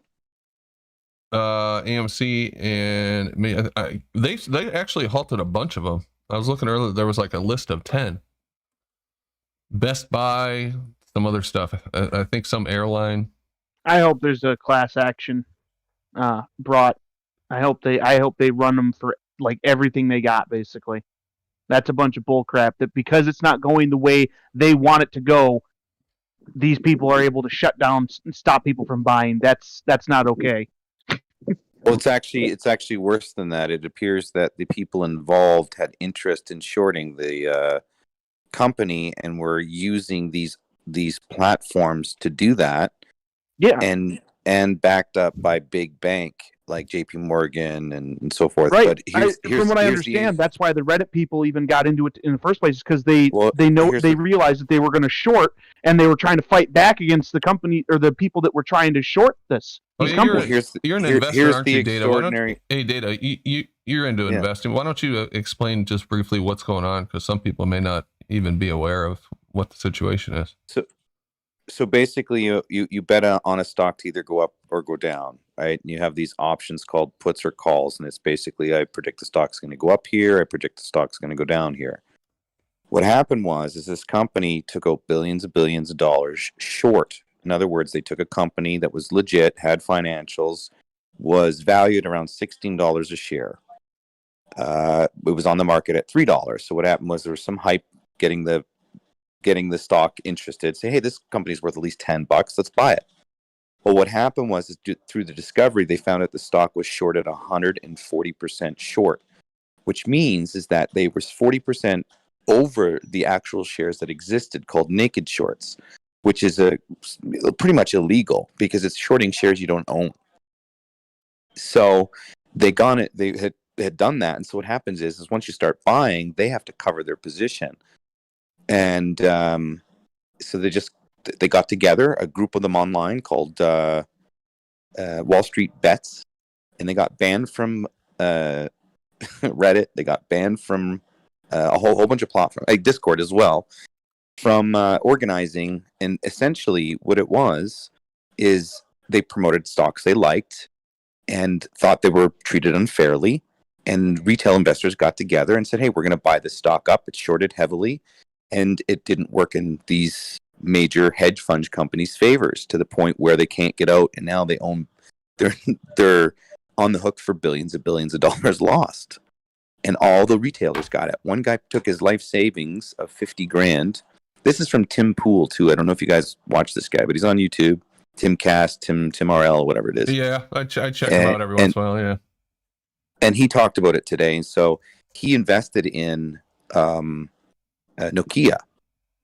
And he's like, I like the phone. I like the company. It's coming back. I bought the shares. All of a sudden, I can't sell it because Robinhood blocked me. I'm pissed. I'm getting the lawyer involved.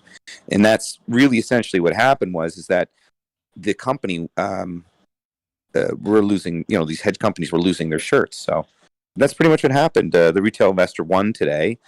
And ironically, you have AOC coming out now, and you have Bernie Sanders coming out now and saying, good, this is something, let's talk about this. This is wrong. You shouldn't have halted the trading. So all these broker companies like E-Trade, TD, E-Trade, and Robinhood, they're all in on it. And so that actually it indicates clearly that it's a complete bias and fraudulent process. So there's going to be a lot of people are going to lose their jobs, and there's going to be a lot of reform in the regulations now. So the market is back open because they can't do what they were doing. So the market will be back open tomorrow. So you can buy stocks in AMC, buy stocks in BlackBerry. You can buy stocks in GME. And what it is these companies have taken short positions and they have to cover. And tomorrow, Friday, they have to cover their position. So the stocks are going to run up pretty large tomorrow. So if you're an investor, you might want to take a look at it. Dad, are you saying that they've shorted more securities than exist? Yeah, so there's evidence of it. And the people behind it, I just read it today. The people behind it are one political leader is involved in this. And it's a lady that actually pulled the trigger and told these companies to halt the stocks because I guess she was shorting the company. She's the one who got the money together to do it. Anyway, I can't remember. She's a politician. I can't remember her name. I'm sure it'll come out in the next couple of days. But yeah, so if that's what's happening anyway. So there's all this awareness now on getting back at Wall Street by attacking the shorts, by teaming up as retail investors and going after heavily shorted stocks. Because sometimes the contract you have 2 or 3 days to cover, right? So you can't buy the shares to cover your position. You have unlimited losses as a short. Mic check, what's going on, everyone? What's up, Matrix? Yeah, so it's pretty interesting if you can't cover it because the share doesn't exist. How good is that? Well, that's the illegal part. Naked shorting should be illegal, but for some reason it's still allowed, right? So how can you kill or how can you sell a house you don't own? That's what got me curious. How is there not a mechanism that keeps track of what exists and what's shorted, within Wall Street to not allow this to happen? I don't think it's convenient for them to have anything to keep track because it's all fraudulent. Yeah, so what they've done it's a buddy is system with the big banks. That's all it is. It's just and today they've revealed themselves, just like how Apple and all those other tech companies did what they did with the election and the kicking off the platforms, right? So it's the extension of that in the same sense that they're blocking retail investors from buying something they like because they're losing out. So it's a big headwind for the retail investor. It's a big headwind for the little guy, because they can't do what they did, so they're going to be prosecuted now for it, right? And it's just a really big win for the retail investors. So, but I'm sure the House will figure out how to win back. Oh, for sure. Yeah, there's going to be all kinds of shenanigans after the fallout of this, because what it proves is that all these retail investors are capable of organizing and moving the market in huge ways. What Literally they do now is probably label it some sort of ridiculous name, and make it illegal, of course, and just giving everybody tickets for it or whatever. Here's what's happening on left stream media. In other words, CNBC. They're attributing the event to an alt-right organization. This is what they're saying. They're trying to tie it to racism and all that shit. You got it, buddy. Yep. And global warming. Yeah, you guys know when in doubt, Trump did it. It's Trump's fault. This manipulation of the market's been going on for since it began. This is nothing new. It's just coming out. People are getting tired of it. The little guy today actually, I think, could destroyed $3 billion hedge companies. That's what I'm saying. They got tired of it, and they figured out a way they could expose it, and they did it. And they're going to make money doing it too. Well, that's the whole point, and ideally it's a free market, and the law will win in this regard. So it's just whether or not the elite now team up and they do what they're doing. But shorting it should be fine, but naked shorting shouldn't be. Right? If you think a stock's going to go down because it's going to have bad financials, you should be able to short that, but it should be for a share that exists. You should not be able to take a share that does not exist. Like I said, the manipulation of that has been shared, and the buddy system is what we call it. It's just a layman's term. The big market shares are just, it's insider information, basically. But they're doing each other favors by letting them get away with this for so long. The same thing happened with the housing market. Everyone knew that was going on and knew it was going to come to a crash and halt. I think this is kind of a way to disguise the crash of the market. Isn't it called insider trading, and isn't that illegal though? It's definitely illegal. People are going to definitely be arrested for this. This is kind of proof of two different things. Number one, for the average little Joe, little retail investor guy, it's hopefully evidence to him that the illusion of the world he lives in, it chips away at it and lets him know that everything is manipulated and not as you think it is. That the flip side of that is that the little guy does actually have the power. If we can get organised, the power does reside with us, but it's our lack of organisation and coordination that makes us weak. Well, that's why they go out of their way. The interesting thing about this situation is what motivated people was two things: their own self-interest, because they're going to make money, and their maybe just as much their desire to pay back Wall Street for the housing crash and all the bullshit that they've been doing over the years. The problem is that the little guy that obviously had some info on this is probably going to get hurt too. They're going to try and turn it around and say they were doing insider trading, because this happened on a short term, right? A huge amount of people invested a lot of money to drive this stock up from like $8 to $300. That doesn't happen without some information being shared. So here's the thing. Here's the thing. It's open market, which means that you can go look up any company right now and see its short position. So there's nothing illegal that happened. That's what you don't understand. That's what terrifies them, and why they did what they did is because nothing they did was illegal. It's the same as now what's happening. And it's huge because there's like thousands and thousands of followers now on these particular stocks. The stocks companies are legit. Some of them are probably overinflated, but the idea here is the investor says, the retail investor, and this is coming from the comment section. Excuse me. I like this company. I want to own it. I want to be part of the hype, right? So you can say, well, it's an organized thing, but it's also based on hype, just like a normal investor does from any other institution promoting a stock. They do the same hype.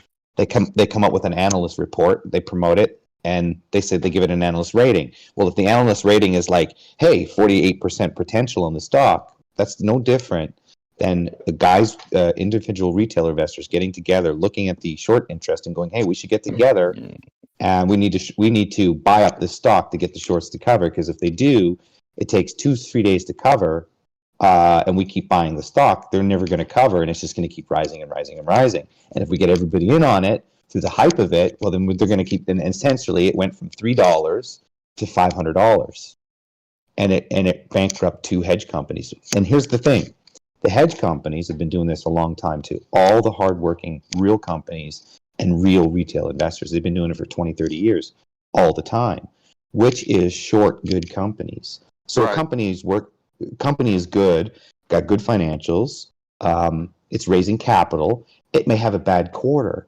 So the hedge company knows it's going to have a bad quarter or is predicting on a bad quarter, it'll go and short that company, causing it to lose unnecessary amount of financial consequence because of it. And that's based on money on the short.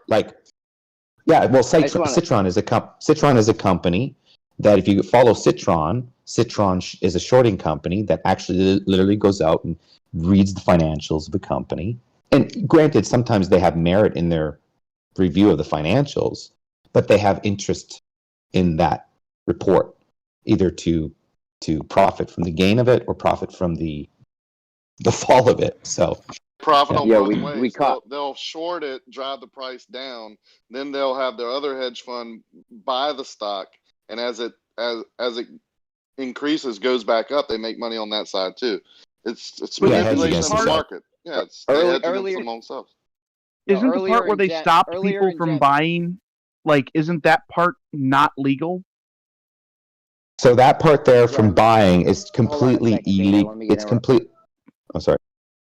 That's what I thought. I just want to say real quick.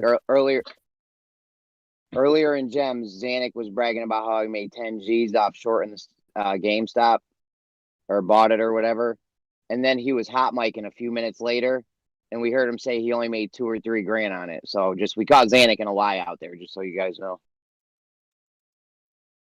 Who cares? The market is probably going to collapse at some point, and like the other fellow said, Rakia, they're probably going to use this as an excuse, right? The idea for the the idea for the Great Reset is to change the shareholder to the stakeholder. That's whatever the premise of that is. That's the concept of the new economic reform. But in the same breath, that it's not going to switch over anytime soon, because what we've found is a way to, well, if you believe it, a way to go make money off of this process of research, which is looking at what companies shorted, looking at the percentage, and then buying it. Because liquidity is caused by people who short the company, right? Or cause the rise of the stock is when you are engaging in this dance, if you will, right? And what does happen mostly is the traders are the banks, institutional investors back and forth. Like you said, manipulating the market, right? Well, it was interesting what happened today was they shut down Robinhood, a lot of them. It seemed like most of the trading platforms shut down people's ability to buy more GameStop and AMC and other of these that are involved, other of these stocks that are involved, but they didn't shut down their ability to sell it. And the big guys, the hedge fund guys, the banks had the ability to buy and sell the whole time. And my understanding is they were selling back and forth to each other, which is called laddering, to try to drive the price down to infuse the retailers with fear, so they would start dumping the stock, so the stock would crash. Yeah, of course. Yeah, they're going to do what they can, right? I mean, they're allowed. These hedge companies are allowed unlimited access to the shares, right? So, guess who's involved in the hedge funds? That's why. Just look up these CEOs and who's on the board of these hedge funds. It will not shock you. None of this thing that's related to stock seems organic to me. Like, it all seems very planned. It seems very easy to just make a corporation, to just make a board and just invest in it. You know what I'm saying? Like, it doesn't seem like the little man can actually benefit off the stock market. It seems like it's something that they did to pretty much make money, but to make it seem like it's legitimate or something. The little man matrix gets no shot. Even like in a float of a new company or whatever, there's opportunity and benefit afforded to what they refer to as a sophisticated investor, as opposed to mum and pop investor, where the sophisticated investor can get in early, get in on opportunities and things that the little guy can't. Even though at the end of the day, my money is the same as their money. It should be able to buy the same thing for the same value, but they'll cloak it in the fact that they're trying to protect me from losses that I can't afford, or the whole game is so rigged that people just aren't aware of it. Oh yeah, Especially when the stocks are us, supposedly that we are the things being traded on Wall Street, not actual companies. It's literally people.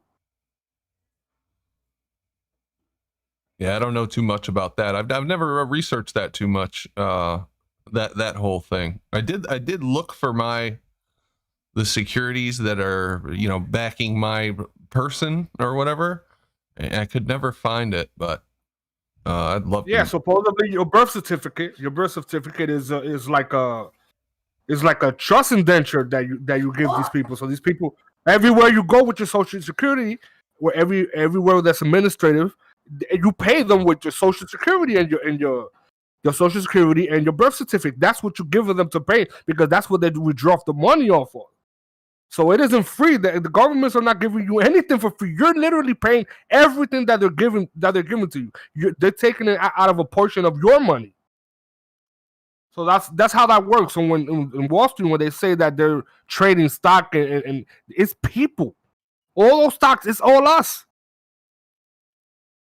That's interesting. Yeah, I'd love to know more about that. But looking at this Citadel, which I think this is one of the ones that is shorting the stock. Is that correct, Data?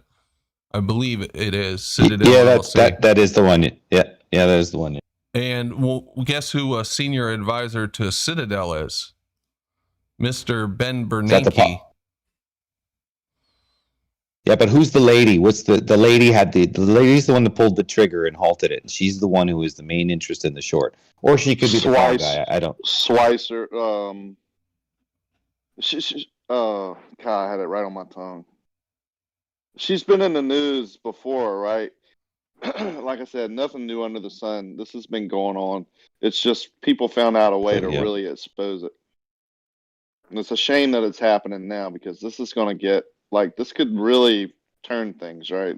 We don't really need this right now. Yeah, but it would turn things for the better, right? Because what it does is if it exposes. Happen, it might as well start now. But well, here's the thing: for the first, and this is what Wall Street's saying, first time ever, there's an exuberant amount of cash. Like, we're talking an insane amount of cash going around. Like in history, none in history before. There's just extra cash going around, right? So they're probably going to use this to run up a lot of stocks before it goes, before before it pops, so to speak. So interesting times. Yeah, if you can just catch the wave before it it crests, if you know where you're looking and which ones are the next ones to pop. Well, here's the thing: you have to look at companies that have, like, if you believe in the market, you have invest in companies that have assets, history, and financials, and they have a good consistent, consistent history of income and management, because there are companies that are legit.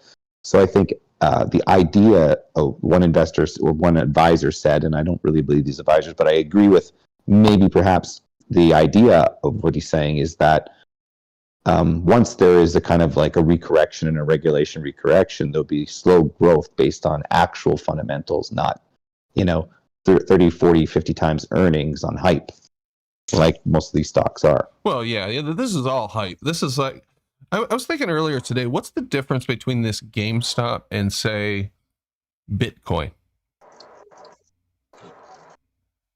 You know what I'm saying? Which one actually has real value? Because in my mind, Either of them are only worth as much as somebody will pay for it. They're both limited in number. So what's the difference? I mean, okay, these guys want to trade GameStop. They want to speculate in GameStop. Who cares? Bitcoin is currency, and GameStop is like games, selling games. And stuff. So what Warren Buffett always said, he said that you always go for a company that turns a product. Like he's always a big investor in Coca-Cola, right? Coca-Cola's been around forever, and there's ebbs and flows in its business model, but the profit's there, the dividend returns there, and over periods of collecting it, the money just accumulates because it's a selling product. He was big on dividends. The only thing, well, that's the only difference. It wasn't just that. It's like I could think of was the dividends. Well, the dividends now are sort of useless in a sense with the volatility, I only buy right? dividend stock. Because you can make more on the growth factor now than the dividend can offer you over 5 years. There's companies that have been 5 years and they're down 40% 5 years. So your dividend, you might have collected some dividend, but you had no growth, right? Anyway, they are. Sorry, I got distracted there. What's going on there? Is there a concert going on in your house, Data? My daughter's just somebody's definitely singing opera or something back there, right, Data? Yeah. Oh shit! It's over for the globe when the fat lady sings. Dad, do you trade off fundamentals or technicals? How do you do what you do? Well, I look for the future. I look for the vision of a company. I look at the management. I look at the history. Fundamentals. I look at but also fundamentals. But that's what an investor does, right? You look at fundamentals because there's the penny stocks. You can play the penny stocks all day long, but I don't know. I think I look at the future and I try to find a company that matches those future fundamentals, if you will. Then give us a good penny stock to buy. This is not financial advice. Hive. Hive. HIVE. It's Hive. Yeah. Hive, huh? Okay, I'm getting on my thing right now. I'm logging. Or here, Brandon, you want it? Here's my high risk one, but I'll tell you why I invested in it. And tomorrow on the news, Hive stocks go up 500%, and because of fucking flat Earth data, we all screwed. Flat Earth owns Hive now. If you look at so Apple and Google and the major companies are being sued for child labor right now. You don't hear a peep of it, but they're being sued for child labor for mining cobalt. So now Apple and Google are trying to get out of paying suppliers for cobalt in Africa and so forth. And what happened is they started a company here in Canada called Cobalt First. Okay, and it just popped out of nowhere. And I find out the people behind it purchased some land in Idaho and Canada, and it's all cobalt. It's sitting at 20. Robinhood. So how hard would it be? I'll give. Listen, bro. I'll give you the ticker. It's 8 for Hive on Robinhood. HVB. HVB. But Data, how hard would it be to invest when, especially as a truther, right? Because you kind of notice a pattern, right? If the board members of a certain corporation or company are the same people, the same deep state or whatever, it seems smart to invest in them. You know what I'm saying? So all you really have to do is investigate who's behind the corporation, and once you keep seeing the same people, you know whether to invest in that. Well, you could look at it like that, or you can look at a company that's been around for 20, 25 years that has had multiple shareholders and not look at it as something that is I don't look at it like that. I look, for instance, the FCC thing I came across because I found out that Apple and Google were being sued for child mining cobalt. And the correlation just kind of struck. It's like you're kind of driving down the road and you come across an intersection. Well, I was driving down the road and this was at my intersection. And I was like, oh, interesting. FCC popped up. It's only 27 cents. It's got a low share count. Relatively, I think it's how many shares? 400 million shares. Yeah, 400 million shares. So it's not crazy bad, and it has actual land, actual assets, and there's some connections there. So You never know. Just watch it. Put it on your radar.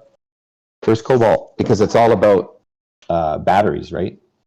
The EVs. So when they give the green light in Canada for EV mining, I'm sure this company will be more than 27 cents, but I don't know when, how, or if at all, right? It's just what I came across in the intersection. So that's not my financial advice. I'm not a financial advisor.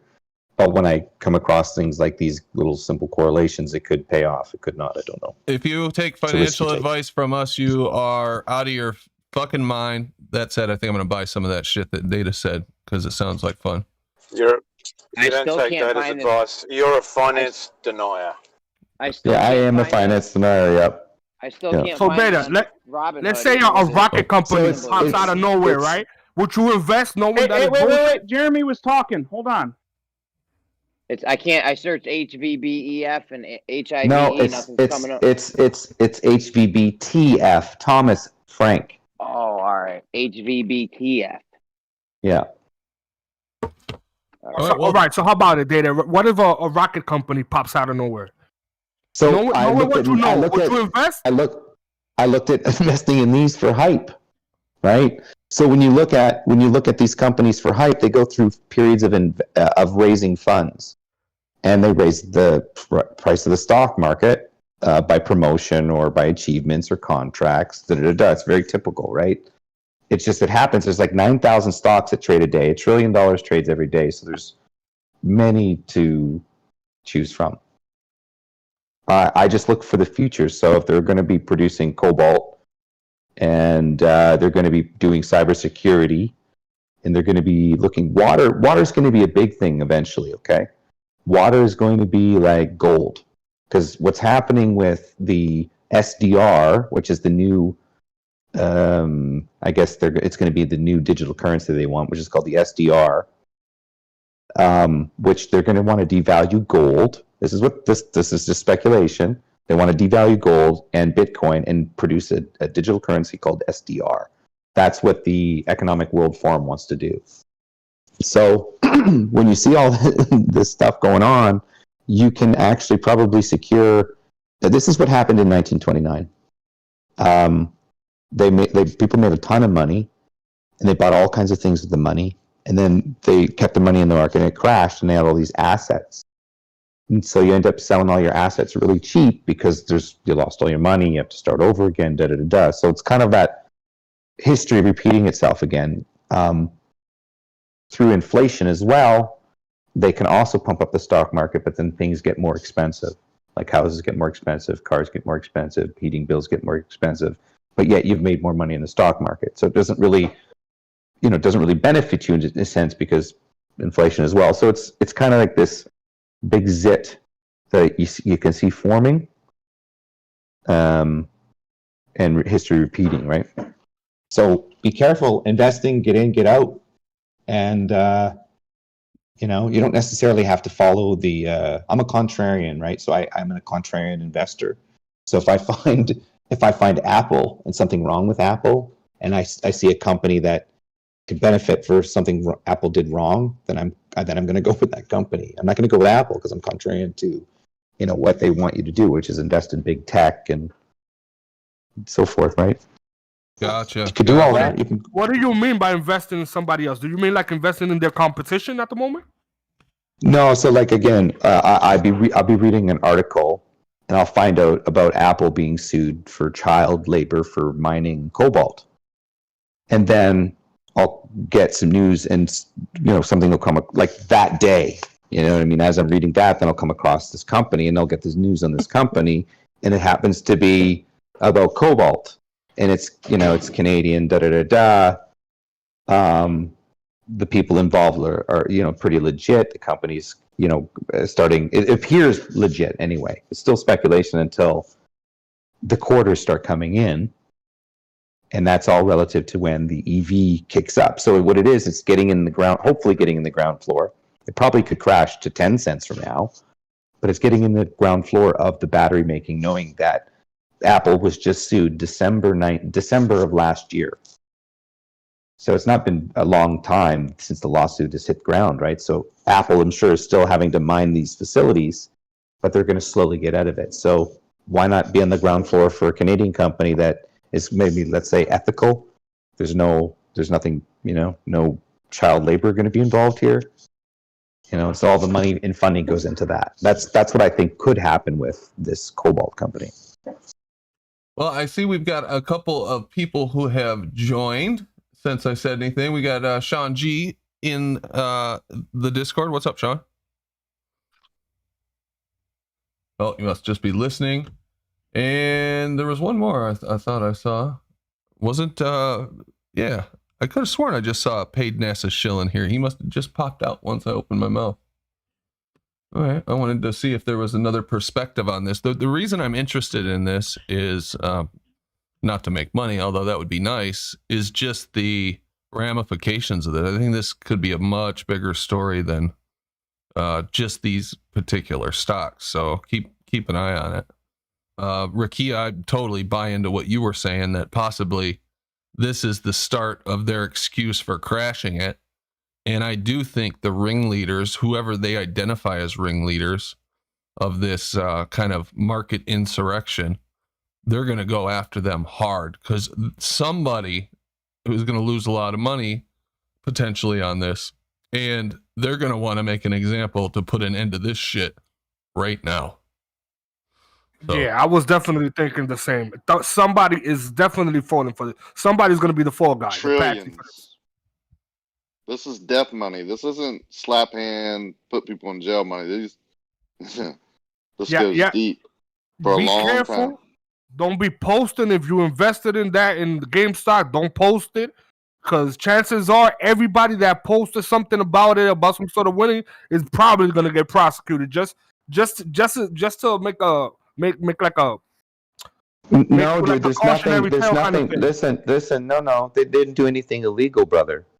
There's nothing they did illegal. There's no difference from a hedge guy or a hedge company promoting a stock. Yeah, neither did Trump, and they impeached him like 3 times.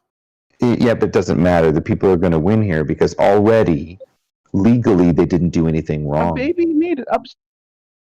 That's what you have to realize. So there's nothing to prosecute. What they're going to prosecute is the fact that they borrowed 40% above the actual share value. That's what they're going to prosecute. Well, we'll see that. I don't know if you remember the housing crash and how nobody went to jail, and they were given bonuses out the year after everybody's 401ks were decimated, and tens of thousands of people were thrown out on their fucking nose when they crashed the market. So I don't have any faith in any kind of justice related to any financial crimes, or really any crimes by the elite, unless they're caught red-handed and they want to get rid of them. So we'll see what happens, but I don't have as much faith in the system as you, I guess, Data. Well, I think the little guy had won, and the little guy exposed a major flaw and exposed the people involved. And there's no reversing that. So the retribution can't be anything legal because there's nothing illegal that happened. So the retribution could only be for them to, they'll be no longer able to naked short because there'll be too many eyes on it. So they'll still be able to short, I'm sure, but naked short, it might be the thing. So they might go on and do a short attack on other companies, right? Right. You know what I mean? To try to get their money back. So that would just create more volatility and da-da-da-da. But as far as what's happening from a legal standpoint, from what I see from other investors, there's nothing illegal that happened except for the other side pulling the 40% extra naked shares. That's it. All right. Well, we'll see what happens. We'll keep a close eye on this. Why don't we move on and get back to some flat Earth stuff? Thanks for the insight there, Data. You're talking about that little meter, that gravitational meter, right? Yes, the gravimeter. Yeah, and I was thinking about the photoelectric effect and how different light could affect metal, right? Because he did Einstein did the one with the gold, and it would make the gold leaves move. Was that correct? The photoelectric effect? I can't remember. Wouldn't it, the element that's detecting the gravity, if you will, wouldn't be the same effect as the photoelectric effect affecting the mineral, the metal itself that's being detecting the movement would be coming from the photoelectric effect. It's the same way as the gravimeter would detect gravity, because it's the same process. It's invisible light in this case, though. Oh, no idea whatsoever. But the photoelectric effect is the emission of electrons when electromagnetic radiation such as light hits a material. So you think it might have something to do with that? That's what the gravimeter is detecting? Well, is that the only? Does it have to be direct light to hit it? Because isn't that the idea of the photoelectric effect? Is that you could actually move it without direct light? It says electrons, so yes. Let me see. Yeah, so emissions of electrons with electromagnetic radiation such as light. So does electrons don't have to hit directly, right? Can they go through things? I don't know. That's the idea, right? Right. Yeah, that's kind of what the diagram shows too. All right. I don't know. The gravimeter. Yeah. I'm going to look into that Allays effect a little more, because that seems pretty interesting. I did find... If it throws full... Oh, my bad. Go ahead. No, go ahead, Jeremy. I was just going to change the subject. I was going to say, if it throws full call off, they have no excuse for why it would throw full call off, just because of a solar eclipse. It doesn't even make sense now, if that's what happens. So you have to understand something though. Like when in the paperwork, right? When you go read about this 15-degree shift, they always say that at the North Pole, the precession of the gyro would be 15 degrees. Yet there's no evidence of a North Pole and a gyro. And then you'll have them respond, well, in the South Pole they did it. They did it in the geographic South Pole. I'm like, okay, well, is that on the pole of the sphere Earth, or what is it? So it's like, they say they have all these papers, but have you ever seen anything operate that way? I've been in enough aircraft to know I've never seen a gyro operate that way. Now, there is a correction knob for velocity acceleration and magnetic interference that may send your instrument slightly off. There's a little correction knob. I can't remember the name of it. But other than that, do you know what I'm saying?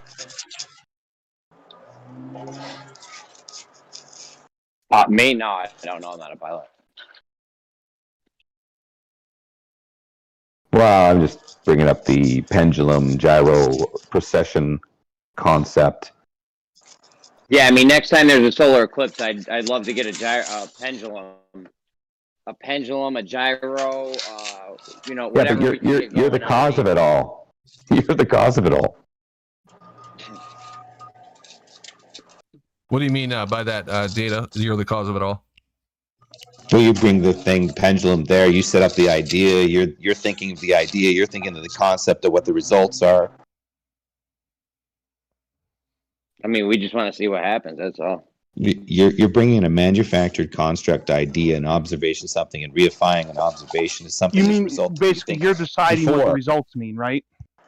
You're growing the horse to fit the saddle. Well, no, I mean they've already. I think that's something that they do maybe like a lot. Is they determine what the results are going to mean, and then they basically set out to get those results. Essentially, the results that they need. Yeah. I don't think they thought. I don't think they thought of going, hey, I'm gonna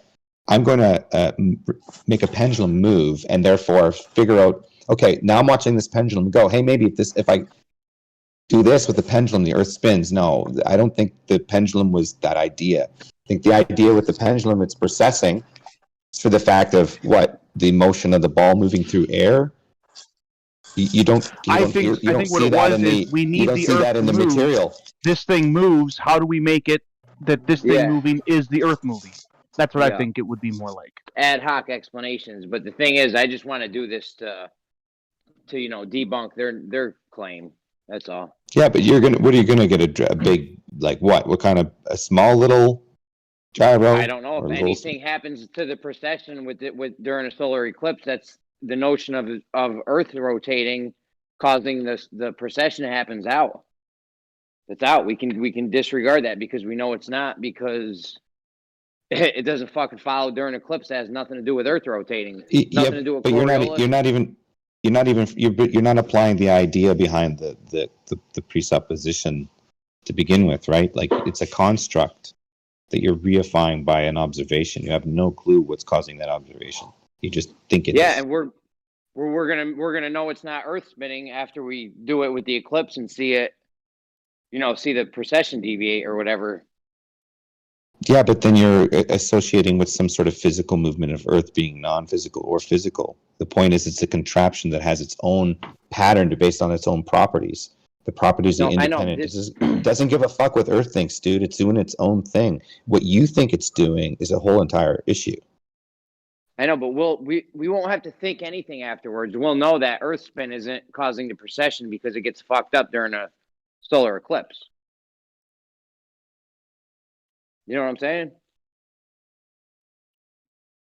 Again, this gyro thing or the pendulum thing is independent of Earth. It doesn't have any correlation to Earth. Nothing. You're making it together, then you're setting it down, and it's doing something, and then you're saying it does this. That's all you're doing. I would consider it a. So it's no proof of anything, right? Well, I mean, you know what they say. They say it is. So I feel like it's our duty to debunk their claim. Then show me a paper. And not really. I mean, it's their duty to back up the claim. They don't. Show me a paper that backs up evidence where they've taken a gyro to the North Pole and it's precessed 15 degrees. Because every paper I read, it always talks about the North Pole, and if the gyro is there, it precessed at 15 degrees. Can you show me anywhere that's done? No, I don't believe that this is caused by Earth rotation. Well, in the manual, that's just what it says. Gyro's precession is caused of. Is that if you had the gyro at the North Pole, this is in papers of gyros, at North Pole, it would precess 15 degrees. And I'm like, okay, can I see a gyro at the North Pole, please? There's none. Do you understand that if during a solar eclipse that it throws the pendulum's precession off, that hurts them very badly? Yeah, but again, you're saying that I'm going to debunk their oscillation understanding because it's not going to oscillate the way they think. Therefore, it's going to debunk what they think, right? That's basically what you're saying. It's good. We'd be able. Yes. But here's the thing: they've already done that. So apparently, through their own mechanisms, they've shown deviations that don't match a consistent pattern, right? Where? Okay, so you don't have a paper where they've gone and shown solar eclipses deviating pendulum swings? There's some words written down, but I mean, until we have one on video, because there's Globers that still deny that even happens. Oh, okay. Well, the point is, it doesn't matter if it does happen or not. It's a construct. The device doesn't give a shit about the Earth. You're thinking that the device does. I believe you. No, No, I'm on your side with this. I don't think it's caused by Earth rotation. How could it be? Are all pendulums made out of metal? Say again. Are all the pendulums are they all made out of like the same Brass material? Or lead. Brass or lead, usually. Well, I have no idea, dude. I'm not a pendulum maker. Usually brass or lead. Because metals tend to be affected by the electromagnetism. Yeah. So it's kind of hard to put that in a calculation. You know what I'm saying? Like how does one take that into consideration? It's just it's a man-made construct. Right now, look. I have a pendulum. It swings in my hand. At what point do you? No, I get what you're saying. It's just like the boats going over the horizon. At what point do you attach it to an arm and swing it, and then go, "Hey, that's Earth rotation"? That's a leap of logic, buddy. Yeah, it's just like the boat going over the horizon thing. It's the same. It works the same way. There's several. Well, no. The boat in the horizon is an actual blatant lie when it comes to optics. You're a little low, and Jeremy. You might be getting stepped on a little bit because your mic's low. I've got you turned all the way up, but you're still low. Oh, he must be coming back in. I'd like to direct your attention to my screen for a second, and a very important article that almost unbelievable. Ranty's new channel and show. Ranty has brought to my attention. Talk again, Jeremy. Am I good? Sorry. Yeah, you're still a little low. I don't know why. Really? Yeah, it's like you're a ways from your microphone or something. Is he low for you guys, Sounds or beautiful is it just to me, brother. How about now? Yeah, sounds pretty good I to can me. hear- Yeah, Fairly he's standard. at about to me. a 7 out of 10, but he's clear. Yeah, it's better. Okay, cool. Probing the curve. Chinese experts now recommend anal swabs to detect COVID. Jesus Christ. Wow. I'm in favor. That is not where I thought the rest of I'm that going was to China. Bob, come on, let's go to China. Fuck that.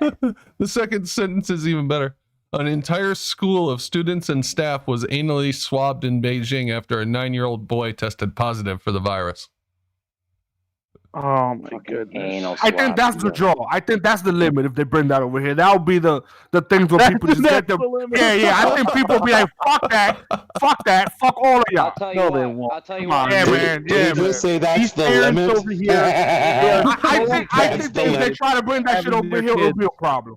This The explains parents all here the are so dedicated to having their children babysat during the day. I don't think that would be the line. They are committed to having Oh, their not the children parents, not in the the home for at adults. least We're 8 talking hours a about day adults.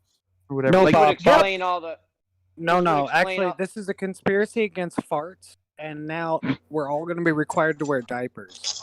Just so you know. this explains all How come the Aaron's come in when we're talking about anal swabs? Does anyone notice that? I mean, he was right on it. Once this article came up, he right? popped right in. I haven't heard a peep from that guy for like a week and a half, and now I suddenly- know. this would explain all the alien anal probing that's been going on over the decades. No. They've been It's a searching public for health COVID. service. It's a public health service they're putting out. Does So my what? mic They were sound okay? perfecting their method there when they were doing it to people. That's awful. Sucks to be Chinese, huh? What they're saying Those is, Chinese in China. here's the justification. What we found is that in some infected patients, the coronavirus survives for a longer period of time in their digestive tract or excrement than in their respiratory tract.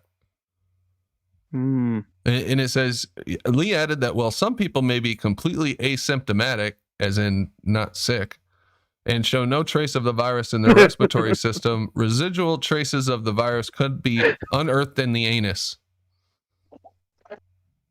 It's crazy how they use these words like could and might, and they just take that as literal. Or stupid phrases like asymptomatic, which basically, yes, it means exactly what Brendan just said, which is another phrase for not sick. Yeah. Right. Good news is they only have to stick it 3 to 5 centimeters or 1.2 to 2 inches up your bum hole, so it's not that far. Listen, whatever is living longer or shorter inside my digestive tract is none of your dang business. The You swab better watch it. is to be rotated and removed before being securely placed inside a sample container, so they do have to twizzle it around a little bit. God damn, they have to twist it too, bro? Yep. I mean, that just seems kind of mean. Oh boy, what the hell? I thought this was fake. I swear to God, I can't tell what's satire and what's real anymore. I think they are making fun of us, Brandon. I think it is. It's a giant fuck you to every. I think George Carlin was absolutely right. They are making fun of us. They have to be, right? This is They're just too laughing at us. ridiculous. Let's see if we can make They're them to laughing at us. stick stuff up their buttholes. Yeah, they're laughing at us. But yeah, Ranty just sent Is me my a mic okay? link to that. Shout out Ranty, and he said, "Yeah, you're good. You're good now, Jeremy." All right. And here's a whole list. So this is real, man. This is 100% real. 2 days ago, so you can expect this. How long did it take for CV to get here when it first started? Like 3-4 months. So you can expect people to be going around trying to stick a little swab up your bum hole in about 3 months. Yeah, right, bro. Fuck that. Hey, Jeremy, what if you have to do that for work? Nah, I'm getting a new job. Nah, but it's all right, Jeremy, because they're gonna twist it a little bit. You know what I'm saying? So you That might like doesn't that. help. That doesn't make the situation better. Is this like the new Chinese anal variant that just came out, or what? Like, how come China's the only one doing this right now? But they're like, yo, we got them to wear masks all day. Let's see if we can get them to stick something up their butt. That's What right. else can we do? Give them a pair of COVID diapers and we're good. Yeah, COVID diapers. Oh my gosh. It's funny how it always boils down to a shot in the arm or a prick in the ass. Bottom line for everything, huh? Jimbo, that was pretty funny. Yeah, so that's that. That's good news, world news there. I found an article with a bunch of early photos of supposed curvature from NASA. And the article's titled 90 Years of Our Changing Views of Earth. And it says, I'll just read the first paragraph, then we can look at the pictures. Indirect evidence of the Earth's spherical shape has existed for a long time, but the photographic proof was lacking until well in the 20th century. The ancient Greeks believed the Earth was round and calculated its circumference with remarkable accuracy, while observers inferred our planet's spherical shape as it cast a curved shadow on the moon during lunar eclipses. It's the same old crap. But these photographs are interesting. This one was taken in 1931. These are supposedly like the first photos of curvature. And it was in National Geographic. It was taken at 21,000 feet in Argentina, and it showed the Andes Mountains 287 miles away and supposedly well below the expected horizon if Earth were flat. You know what I like is all those NASA photos. It's like a meme, and it has a whole bunch of depictions of Earth over the years. You know what I'm talking about? Oh yeah, for sure, yeah. Yeah, that's my favorite because 2012 was my year. America got big that year. Remember how big North America was? Oh, huge, yeah. North America grew. I think it was 2012 or 2017. I forget. You'd think land would have got cheaper with all that extra. But this, I don't know. I'm sure you could calculate these mountains and say it's trigonometry, blah blah blah. But to say that you see curvature, I don't know, man. This is pretty shady shit right here. 287 miles supposedly. Bro, it looks like a high altitude. I can see buildings and shit and cars. Yeah, it doesn't look 21,000 feet, does it? This looks lower. Maybe. Oh, 21,000 feet? You can't even see curvature from an airplane that flies 30, 35. Right. Why would they even... What? Yep. 21,000 feet, they're saying you can see the curvature. Now, I don't think they're talking about left to right curvature. Left to right curvature. The horizon. I think they're talking about because of the mountains, and they're calculating the mountains. Yeah, here they've got a diagram in here. Let me make this bigger. It's probably too small. I mean, I don't know about you guys. I would expect to see the horizon drop on a flat Earth. As you go up from the ground's going to drop a little bit beneath you. That doesn't seem like a stretch to me, no? No, it doesn't to me either. But this diagram was created by Rumpus's grandfather, and it says, a diagram illustrating the curvature of the Earth as shown in the photograph. Yeah, so I guess they had this in the National Geographic magazine. So in 31, they were publishing this photo, and along with this, if I understand correctly, and saying that you could calculate the curvature. So they were pushing this shit in 31. The diagram describes the Andes Mountains are visible below the expected horizon. This is the part I have a problem with. I don't doubt the diagram, right? I don't doubt that the photo works, right? But I'm pretty sure if you start taking the numbers, and it won't add up exactly how that diagram looks. Like the distance between the mountains and the observation and the curve. I guarantee you start putting numbers to a calculator, it won't add up. It won't make any sense. They just show you these photos to convince you that it's possible. Oh, that reminds me, another good thing we could do is catch an ISS transit and compare that with something on Earth for the angular size thing. Yeah, that one would be pretty easy. Yeah, I think Randy suggested it. Randy's full of good at fucking ideas. Oh yeah. Randy's come up with some great ideas. I was hoping he would do that laser thing with the drone, but because of this CV stuff, he never got a chance to go out and do it, and all his medical issues. But maybe he'll do that eventually. Randy, you still planning on doing that, man, with the lasers and the drone sometime? He's in chat, so we'll see what he says. So here's another one. An article in 1931. Oh, that's the one I just read. Okay, here's a photograph of South Dakota during a record-setting Explorer 2 balloon flight showing the curvature of Earth. And here he is standing in front of his balloon, and supposedly this picture shows the curvature of the Earth. I don't see how. Yeah, I don't see how. I guess they're trying to say that they think you should see further, or the horizon shouldn't be where it is. I don't know. What are those words? Or is there something written on the? Yeah, but it's really tough to read. It's like written in white, and it's so small. These are the Black Hills. That's the whole Black Hills right there. Up it's written the stratosphere and the troposphere below that, and etc. The hills of South Dakota, etc. But the top line is the stratosphere. The next line, the top of the troposphere and the whatever stratosphere. The rest is naming places below. But like we showed, Brandon, when you raise up from that circle of sight, it wouldn't be a shocker if you did see curve. No, yeah, absolutely. Because of the limit of your visibility, I would expect that you would start to see what would look like a curve. Even on a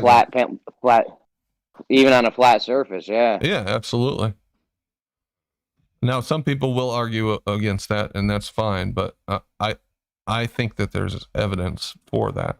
I was doing that one weekend. My wife's like, "What the fuck are you doing with the hula hoop in the house?" Because it was in the shed. I'm like, "I'm doing flat Earth shit." She's like, "You're a weirdo," and then left the room. That's about what my wife says to me too. She doesn't mind though. Okay. Yeah. Let's see what this says. Okay, this is Army Corps of Engineers. This was supposedly taken by a suborbital rocket at 65 miles out in White Sands. Where's White Sands? Missile range in New Mexico. And it was from a V2 rocket. You've seen these ones before, right? Now, the one on the left, I'll buy as a genuine photo, although, how high is this? 65 miles? I heard these are some, sorry, go ahead. Well, I was just going to say the one on the right is ridiculous. That is silly, yeah. That's so silly. I heard there was some, I just saw a video on this. There were some errors when they were piecing this shit together. Oh, really? Somebody found some kind of errors with when they, because this image even on the left was taken in separate parts. Like, I don't think that's just a straight up picture. Oh, okay. I could be wrong. I'm not sure. I could be wrong. I'm not sure, but I think they had to piece this shit together. I have seen what you're talking about, where they show the different pieces and how they go together. Yeah. I'm just not sure if this is one of the pieces or if this is the one of all the pieces together. I mean, there was a couple years ago, I was looking at this first image taken of Earth from space, and I put a ruler up to it, and the shit was flat. It was a straight line to me, the horizon, if you're looking for left to right curvature. Yeah, I mean, how much can you tell from this? Were they using a rectilinear lens back then? I have no idea what the lenses were like on this V2 rocket. You just can't use these photos as evidence of anything, in my opinion. Now, this one on the right, what the hell is that? That's absurd, yeah. It's pure absurdity. What the hell is that supposed to be? That's what we live on, bro. Look at it. Why is it all deformed? What's going on? It's pear-shaped. Gravity had a weird De Coriolis, refraction, gravity. What else you need? You don't Is that understand. like a giant hole in the side of the one that looks curved? It looks like a storm or some shit, a hole in the clouds. This is straight up a painting. I don't know what the hell this is, but this is not a real picture. Yeah, that's absurd on the right. I mean, yeah. So there's that one. So no one's convinced by that one. Now these are the first full disc photographs of space taken by Soviets 1 through 3 communication satellite. And I guess that was in 1966.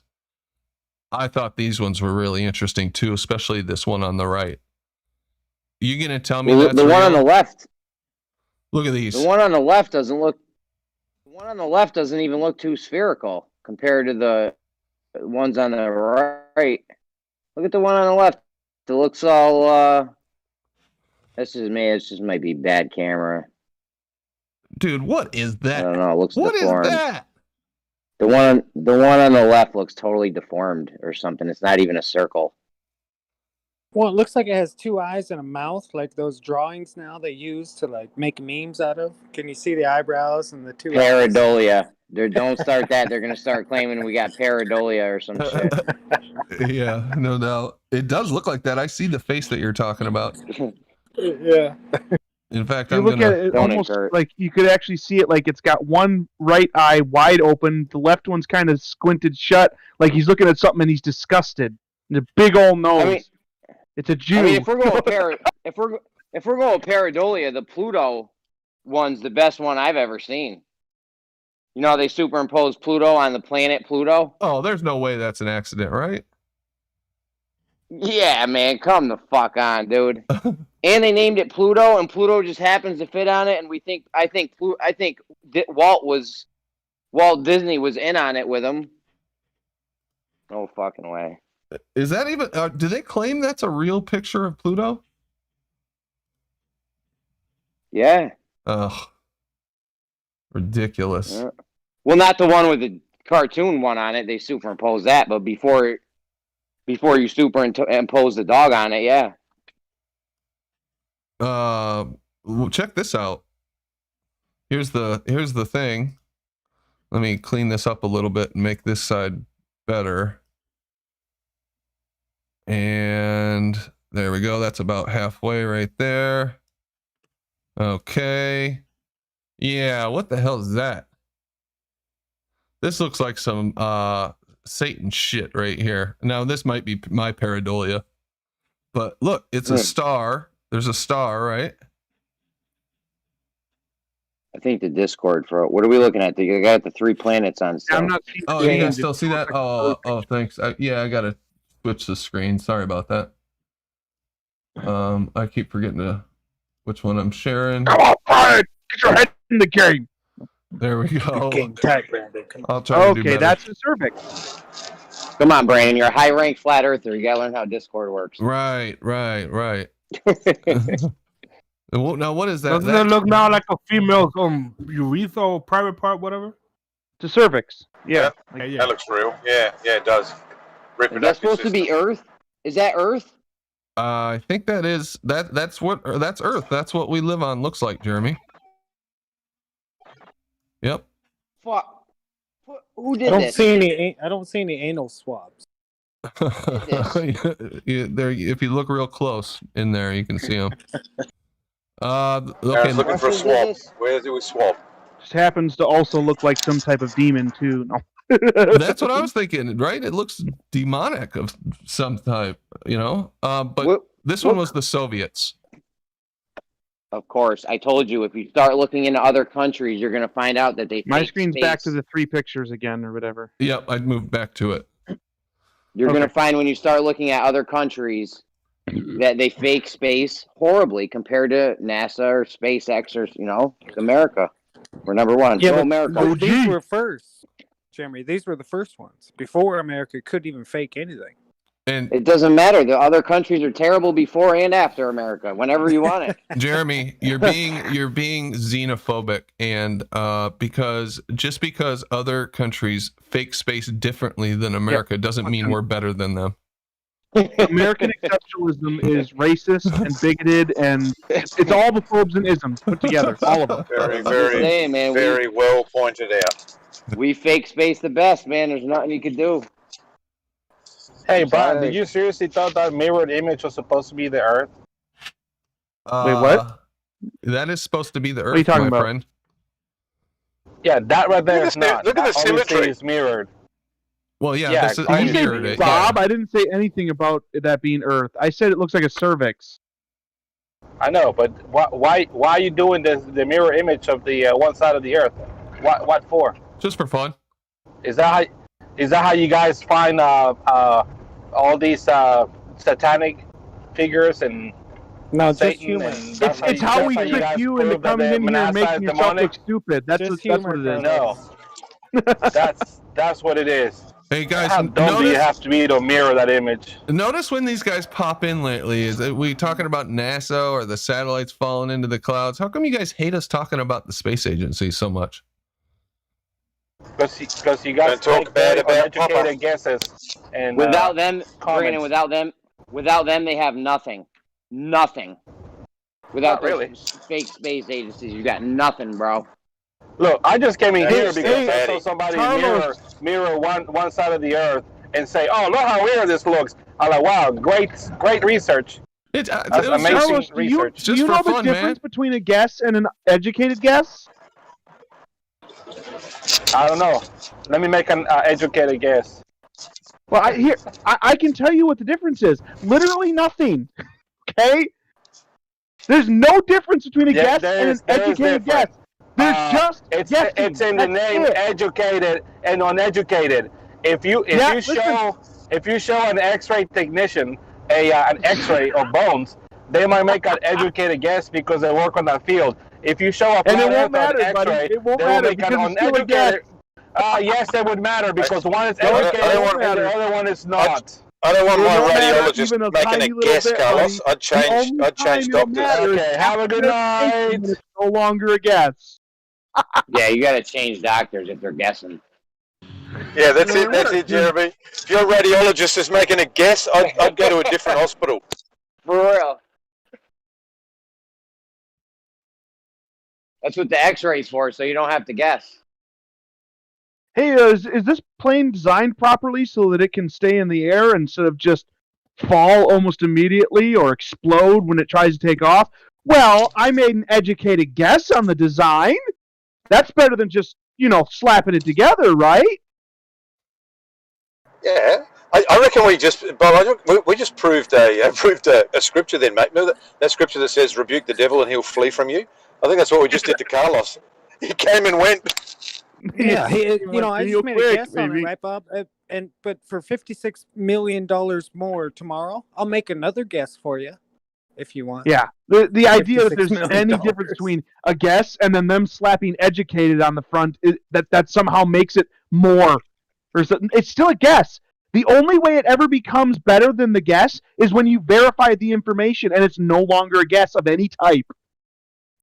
No, Bob, when you add $56 million a day, it doesn't even become a guess, a presumption, it just becomes proof. Boom. Fact. So yeah, that one on the left is actually supposed to be a full disc photograph of Earth. So I just mirrored it for fun. I don't know why Carlos doesn't like fun, but that's okay. And then He's upset. right, they don't like their space agencies being Listen, space is a ridiculed. no fun zone, boy. The first That's it. image of I think we need to reassess our budgeting. I heard someone say yesterday NASA gets $100 million every 39 hours. So that's more than $56 million a day, I think. So it's $100 million every 39 hours. I just go with $50 million a day. It's a nice, easy, clean, rounded off number. Any amount per day going to NASA is more than should be happening. Okay, any amount, literally any amount.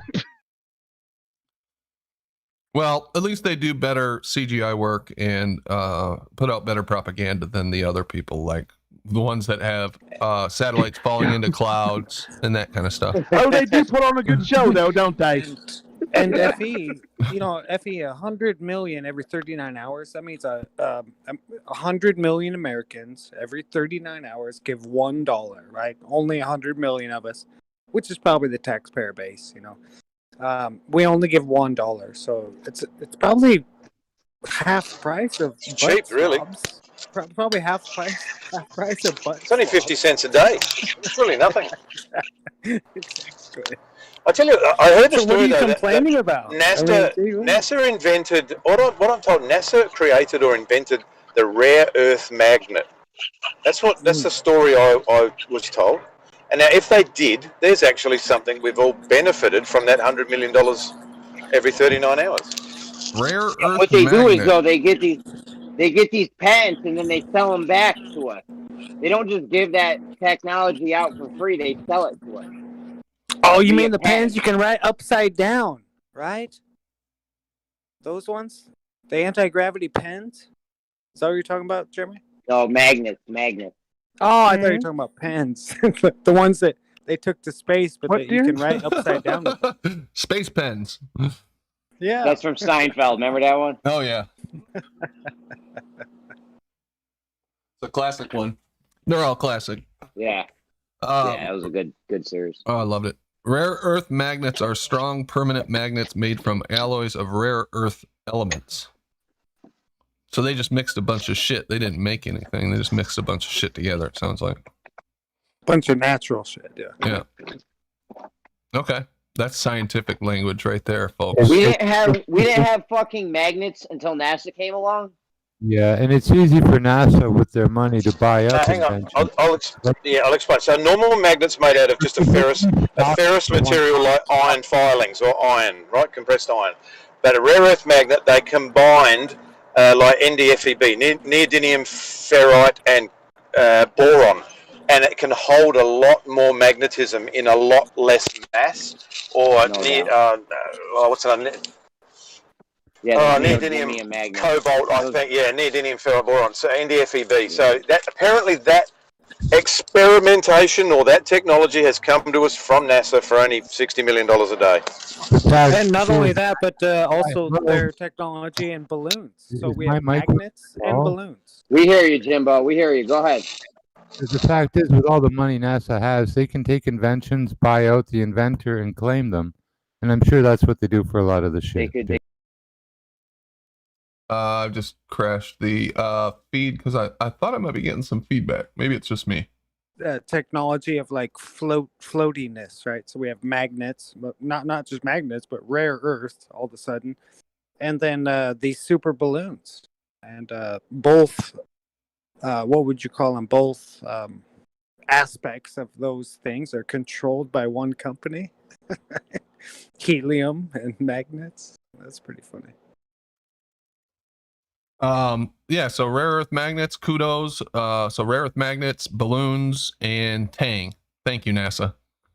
1966 was when this was invented. It was actually U.S. Air Force Materials Laboratory. That You forgot discovered it. pens. You forgot pens and Velcro. Oh, pens and Velcro. That's right. Hook and pile tape fastener, as it's known in the government. Nikes. Basically Nikes, yeah. Basically, NASA invented Nikes. Good point. Mm-hmm. So middle, the first image of Earth taken from geostationary orbit by the ATS-1 satellite. So this middle, very pixelated Earth. I bet you that's a digital image right there. That's probably one of those first digital images. Are you showing something? Because it's not up on Discord. Oh, that's right. Because I killed the stream for a second because Discord was clogging up or something. Okay, so this one on the right really got my attention. What is this from? Let me see here. Oh, right. The first color image of the Earth from the DODGE, Department of Defense Gravity Experiment satellite. Does that look like a sphere to you? Because I see flat. I mean, this does not look like Earth. This doesn't look like the Earth they show us now, right? Is that what country is that underneath? I think that might be South America, maybe? It's taking up the whole fucking half of the globe. Right? Like this is obviously Whatever country, fake. whatever landmass that is, doesn't work for Earth, because even if you had that as Asia, there's no way. Asia and Europe, there's no fucking way. No, that looks fake as hell. Can you zoom in on it, Brandon, a little bit? Yeah, for some reason this is as much as it allows me to zoom, but let me take a picture of it and I can plop it in somewhere where we can zoom in. Does it say what countries that is? That's the US, dude. Wow. I know, right? What's that red country down at the bottom? That's China. Good.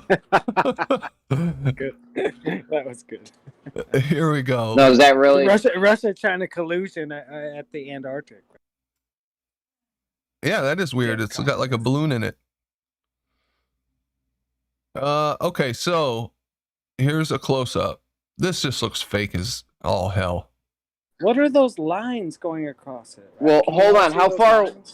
Yeah, how far away are they saying that was taken from? Let me see if they put it in here. You have to be a certain distance away from Earth to get the whole sphere mathematically. Right, right. You know what I'm saying? Okay, the Department of Defense satellite returned the first color image August 1967. So these were early prototypes. Let me see how far away. The ATS-1, this one in the middle, was in 66, and it supposedly was 22,300 miles away from the Earth. That's far enough, man.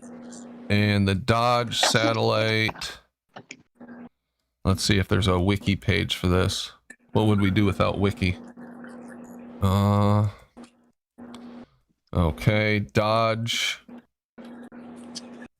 There's what that satellite looks like. Okay. Damn. Yeah. Big. What is that? That's a satellite. Semi-major axes, 24,000 miles, supposedly. Yeah, those are all the right distances, yeah. Well, That Dodge thing, it looks like a plug of some sort. of some sort, indeed it does. Doesn't it? I'm not going to encourage you any further, but I agree. So this one is pretty bad too. The original photo top of the Earth taken from lunar orbit by the Lunar Orbiter 1 spacecraft in 66. Look at how the Terminator line is all jagged. Look at that clarity. I love it. And lumpy moon surface. They were still messing around. These photos were like sent back to a station or something, or did they recapture this satellite? Like how? I mean, because back in '66 we had Polaroids, right? Or Brandon, this was like film. Brandon, this was from NASA. Did this? Yeah. The one on the right? Yeah, the fucked up Terminator line? Well, this one on the left, I was talking about the Terminator line. Left top, the Terminator line's like all jagged. They're all fucked up. Every picture has a fucking ridiculous I want a globe run here right now to explain this shit. How could the Terminator line possibly look like that? Oh, it must be a digital artifact. Not only that, Jesus, but how did we Brandon. get those pictures? How did we get that?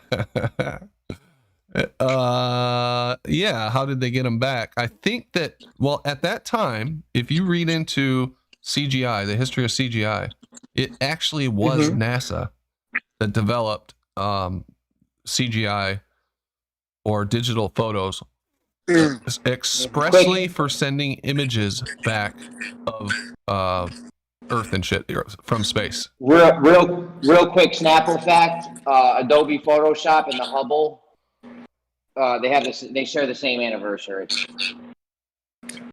Oh yeah, I remember hearing that. Keyword: they don't quite use Photoshop, but enhance the photos. No. Enhance. They send it back as zeros and ones from the satellite, supposedly, and then they, recombine it. So they're not supposedly they're not making the image up, but it is digitally created. I stand corrected. Sorry. The famous Earthrise photo. So here's the one we all know and love that they made for the iPhone lock screen. Yeah. And then they're getting into the contemporary ones. Now, I don't see any jagged Terminators in any of the newer ones. Yeah, I want a Glober in here right now to explain that fucked up Terminator line. That doesn't seem like feasible in my mind. Yeah, Carlos, you want to talk about our was it image refraction? mirroring, but you won't come in here and defend the jagged Terminator, man. What's up? Brandon, refraction? Scroll back up a little bit to that weird thing looking like it's on the lawn chair. Up a little bit. A bit more with the gray shit. With the that's cool. Yeah. Are these the photos they took to stitch together? Is that what we're getting at here? What are those It's a things? family portrait of 6 planets on the space coast. 3.7 billion miles from Earth. Yeah, I that's don't just. know. So something This kind is of from- looks like a globe there. They're trying to stitch. I don't know. This is supposed to be from like Voyager on September 18th, 1977, at a distance of 7.25 million miles. The Jupiter-bound Voyager 1 snapped its first photograph of the Earth-Moon system in a single frame. A single frame? Yeah, right. So I guess that's what this is. Okay, I get it. Okay, so CGI is getting better. They're getting better techniques here. Better painting, better whatever they're doing. Now, what is this? Definitely got better at making. Remastered. Oh, that's supposed to be the Voyager 1 image. That's supposed to be Earth. Wow. Can you see it? Yep, I see it. Right there. That little tiny guy right there. One of them light rays that are bending. Yeah. Yep, right in that light ray. This is a speck of dust in a closet in NASA's, their office. Yeah. Where's all the light from the bottom coming from, right? All the light from the bottom. Where's that all coming from? I don't know. This stuff's a joke. They're on the sun. They're on the sun. All right. The Earth and Moon photographed by Mars Global Surveyor spacecraft in an orbit around Mars. Now, those look fucked up too. Scroll us down. You gotta scroll us down. Are you watching in YouTube or in Discord? Must be lagged in there. I'm on the pale blue dot. Anybody else? You're in YouTube, Aaron? Discord. Oh, okay. Let me reshare. Yeah, we're on a pale blue dot. It's probably your guys' computers. Can't be mine. Yeah, it can't be your fault. There we go. Okay, here we go. All right. So on this left one, Mars Global Surveyor, and then this one is the Earth photograph from the surface of Mars. Now we're touching down on Mars by the Mars Exploration Rover Spirit, and there's a little tiny dot, a little speck again, right there. With the "You Are Here" picture? Yep. What the fuck? Okay, that's Earth from Mars. Yeah, supposedly. Yep. Why does it look like we're looking through atmosphere? Mars doesn't have an atmosphere, does it? Or it's like 6% or some crap of Earth. What is it again? Yeah, but it looks like it looks like we're looking through atmosphere in the picture. Jeremy, don't even go there. It looks like we're looking through bullshit. I'm just saying. I mean, I don't know about you guys. It looks like there's atmosphere. I don't know. I think Chad I'm might have looking been at a correct. picture with some weird lines on the side that says "You Are Here." That's all I'm looking at. I'm not looking through atmosphere. This is fucking weird. Right That kind of looks like a theater. Y'all just don't understand. Thank you for the reminder, Rikia. Like a screen Appreciate or that. something, maybe. No problem. We're supposed to be on this dot right here, floating in whatever this is, guys. So we're all on here. This little dot right There you here. go. Proof. They have a little highlight next to "You Are Here," right? They have the little box. That's the highlight of what we're supposed That'll to be. do it. It's proof we're on a ball. Shut this server down is. and let's get back to our day jobs. There we go. End of story. Good job, Jim. Oh, didn't you hear, Jimbo? We're all jobless. None of us contribute anything to society. Brandon read it earlier in the article. Flat earthers can't hold a job. You guys are fucked up, man. Okay. Now let's see what else we got here. I think we're nearing the end. The Earth-Moon system as seen from the Cassini spacecraft in orbit around Saturn. What? Say again? What? This isn't supposed to be real. Come on, man. No. Get it out of here.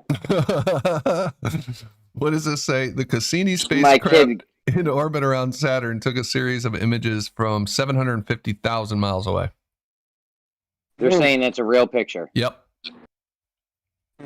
Dude, that's obnoxious. Let's all keep in mind that Saturn is a gas giant, right? It's just a ball of spinning gas in this vastness of. No, let's not keep that in mind. The rings aren't even going and, with a bunch of hold on, crap. and it has rocks, actual mass apparently floating around it. So I'm sorry, Dude, the ring is literally not even in the ball, bro. Don't take. That's what I was just gonna point out. Good call. The fucking rings aren't even going around the ball. Bro, this is bad Photoshop. Again, I hate to be the bearer of bad news. Rocky perspective. Yeah. We just don't understand. We don't understand. Like everybody repeat it all at once. We just don't understand. It didn't even go around the planet. Fuck. Those rings they can't be serious chunks with that. of rock that cannot land on this planet called Saturn because it's a massive ball of gas, right? So they just keep orbiting these balls of rocks, creating the rings. Well, guys, I mean, they may have needed to extrapolate some of the data, use their selected paradigm to interpret the information they were receiving so that they could make the picture. But I mean, you don't have a replacement for them, right? You don't have a better explanation of what was going on, do you? This is horrible right here. Unbelievable. Q-Rock, Unfucking believable with that. That's fucking disgusting. You just don't understand. Nah, man. There's no fucking way. Look at the outline on the. Dude, I could have my kid make this better in Photoshop. And it looks like an emoji wearing a sombrero, bro. It definitely doesn't look like. Once you see that it's not in the center of the ring, you can't unsee it, bro. Yeah, that was the first thing I noticed too. I was trying to jump in, and you beat me to the punch. Gas in a vacuum creates a perfect sphere, apparently. Well, I mean, it always creates spheres. You know that. That's fucking disgusting right there. People think this is real, NASA... Jeremy. This is real life here. What's up? You're saying that's worse than the one that was previous that says you are here? Oh, I know. Yeah, that was pretty bad too. It's all terrible, man. The one with the fucked up Terminator line? Ow. Okay. That Rocky is They're right, Jeremy. laughing at What Brandon is presenting is like, the evolution of CGI. So I would say that this one is fucking awesome. I won't say it's bad. I'll be like, man, that's fucking awesome. Oh, don't get me wrong. NASA used to be NASA used to be trash at faking space too. Yeah, they've gotten better where the other countries just haven't caught up yet. Yeah. Goddamn right. What's next, Brandon? Come on. All right, you guys had enough of this one? Right now.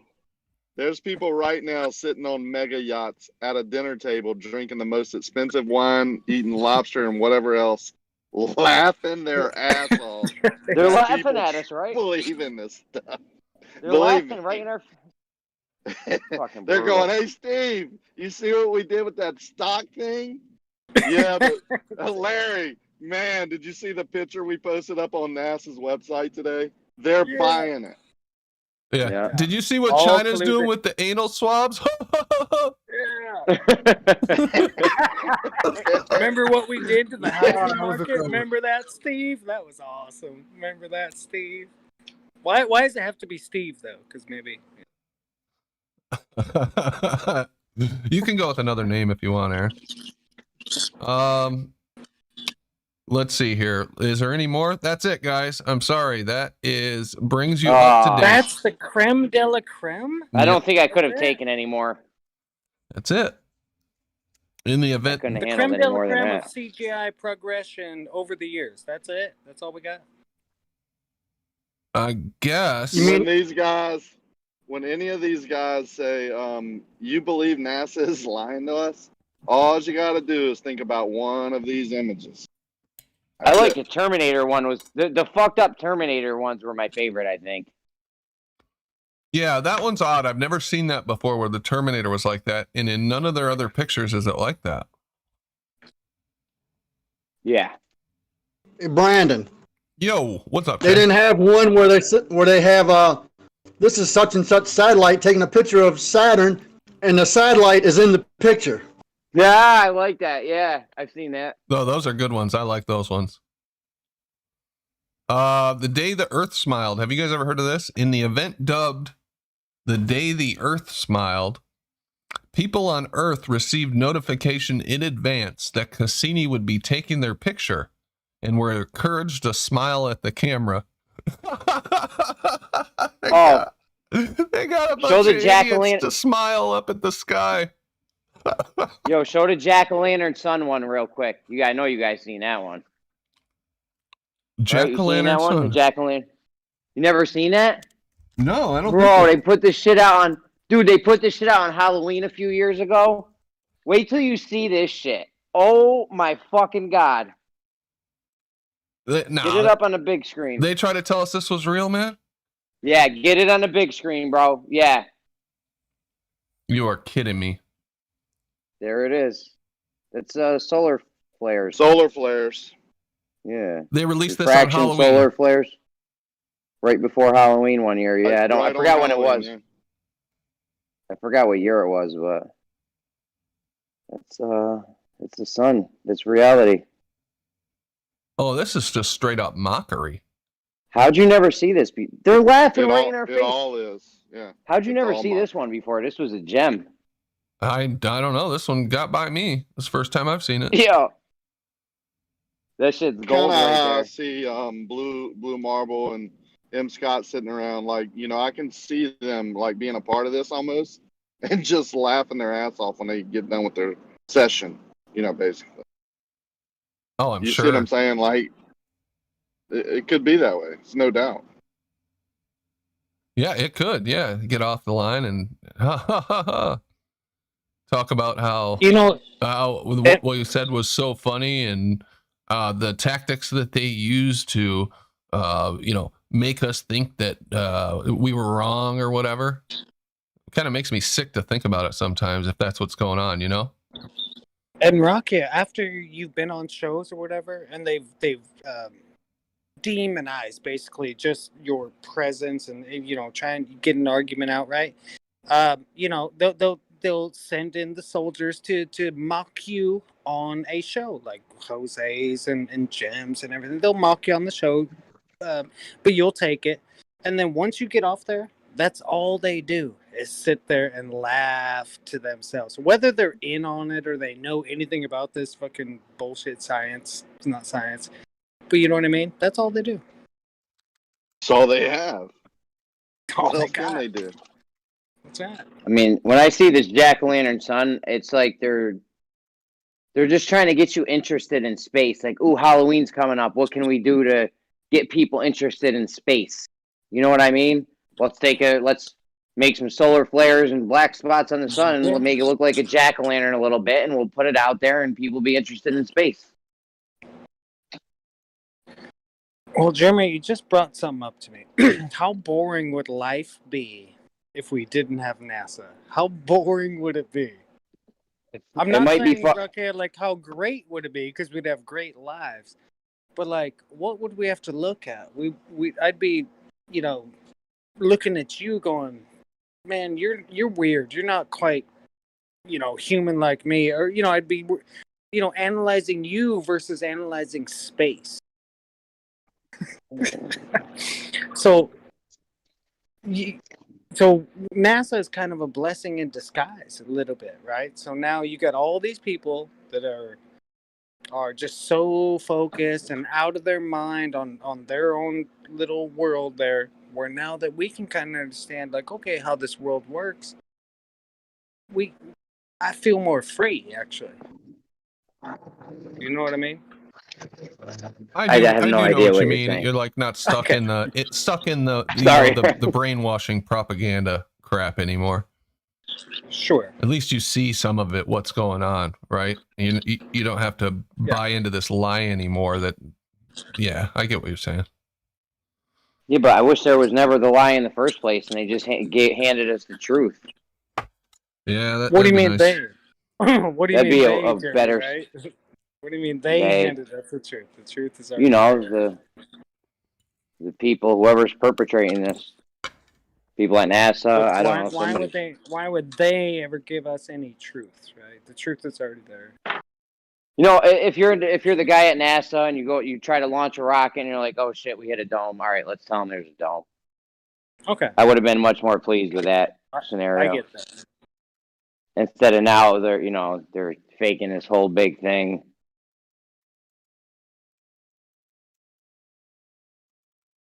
Phil is trying to talk me into booking some observatory time to look at the celestial objects, but I want to see if when the next time they're dumping satellites into clouds is.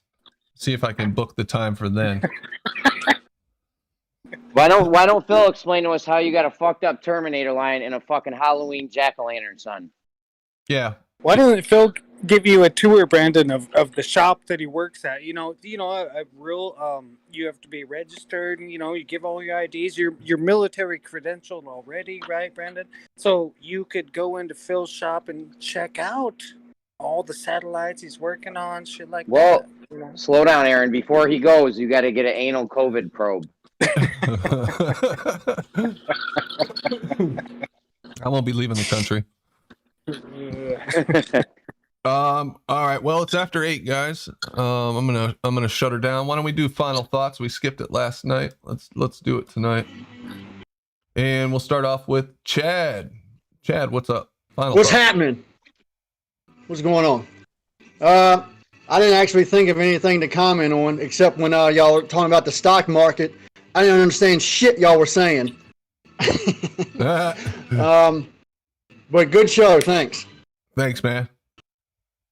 Data, what's up? No? All good, man. Good show. No, I would like to explore the photoelectric process and this gravimeter and the ether and all that jazz. That was interesting. Other than that, good stuff. Thanks, man. Cool. Thanks, Data. Jeremy. Good shit. I want some fucking answers. I want some realistic fucking answers with jack-o'-lantern sons and fucked up Terminator. They're laughing at us. And they're putting it on the Globers to come up with these farcical excuses. Oh, they're gonna come back with refraction, digital effects, fucking digital zoom, lensing, whatever the fuck. It's such bullshit. Anyways, good night. Thanks, Jeremy. And looks like Jimbo had to take off. Thanks for being on the panel, Jimbo. George. No? Matrix. Oh, there I he have is. nothing to really comment on. I mean, I just tuned in. Oh, okay. No problem. Thanks, George. Matrix. Good show, Brandon. Thank you for having me. Thank you for coming. Aaron. Good show, Brandon. Thanks, man. Rakia. Redman 116. What's going on? No? And Bob Dole. Well, we've gone a lot of places this evening, but obviously the thing that's affected me the most is the tree video. You showing that, of course, brings shame on my entire lineage, my whole family. I have no choice but to renounce my heritage and my inheritance and commit seppuku. Well, wait a minute, Bob. I think you should be extremely demoralized. No, I'm just kidding. That was bull crap, son. Oh, shit. Okay. Cool. Thanks, Bob. All right, guys. Appreciate you guys joining the panel tonight. Good stuff. It's a fun conversation. There was no yelling tonight. I think Paige asked for no yelling last night. We gave it to you tonight, Paige, so I want credit for that. And I'll be back. I'll record the after show if people are going to stick around. Thanks, guys. All right. Fun show. We talked about a lot of stuff. I hope we didn't bore too many people with the financial talk. It kind of went on a little long, so I apologize for that. It is an interesting situation. So keep an eye on that because big things might come out of that. And of course, they'll probably use them to further their agenda, but maybe something good will come out of it. Who knows? Anyway, back tomorrow night. I was on the fence about whether we were doing a show tomorrow night. But we are, since I'm still going to be in town. So we'll see you at the normal time. And hopefully we'll have some people come in, do Friday night fights, get some debates going, see what we can do. All right, you guys have a good night. Thank you very much.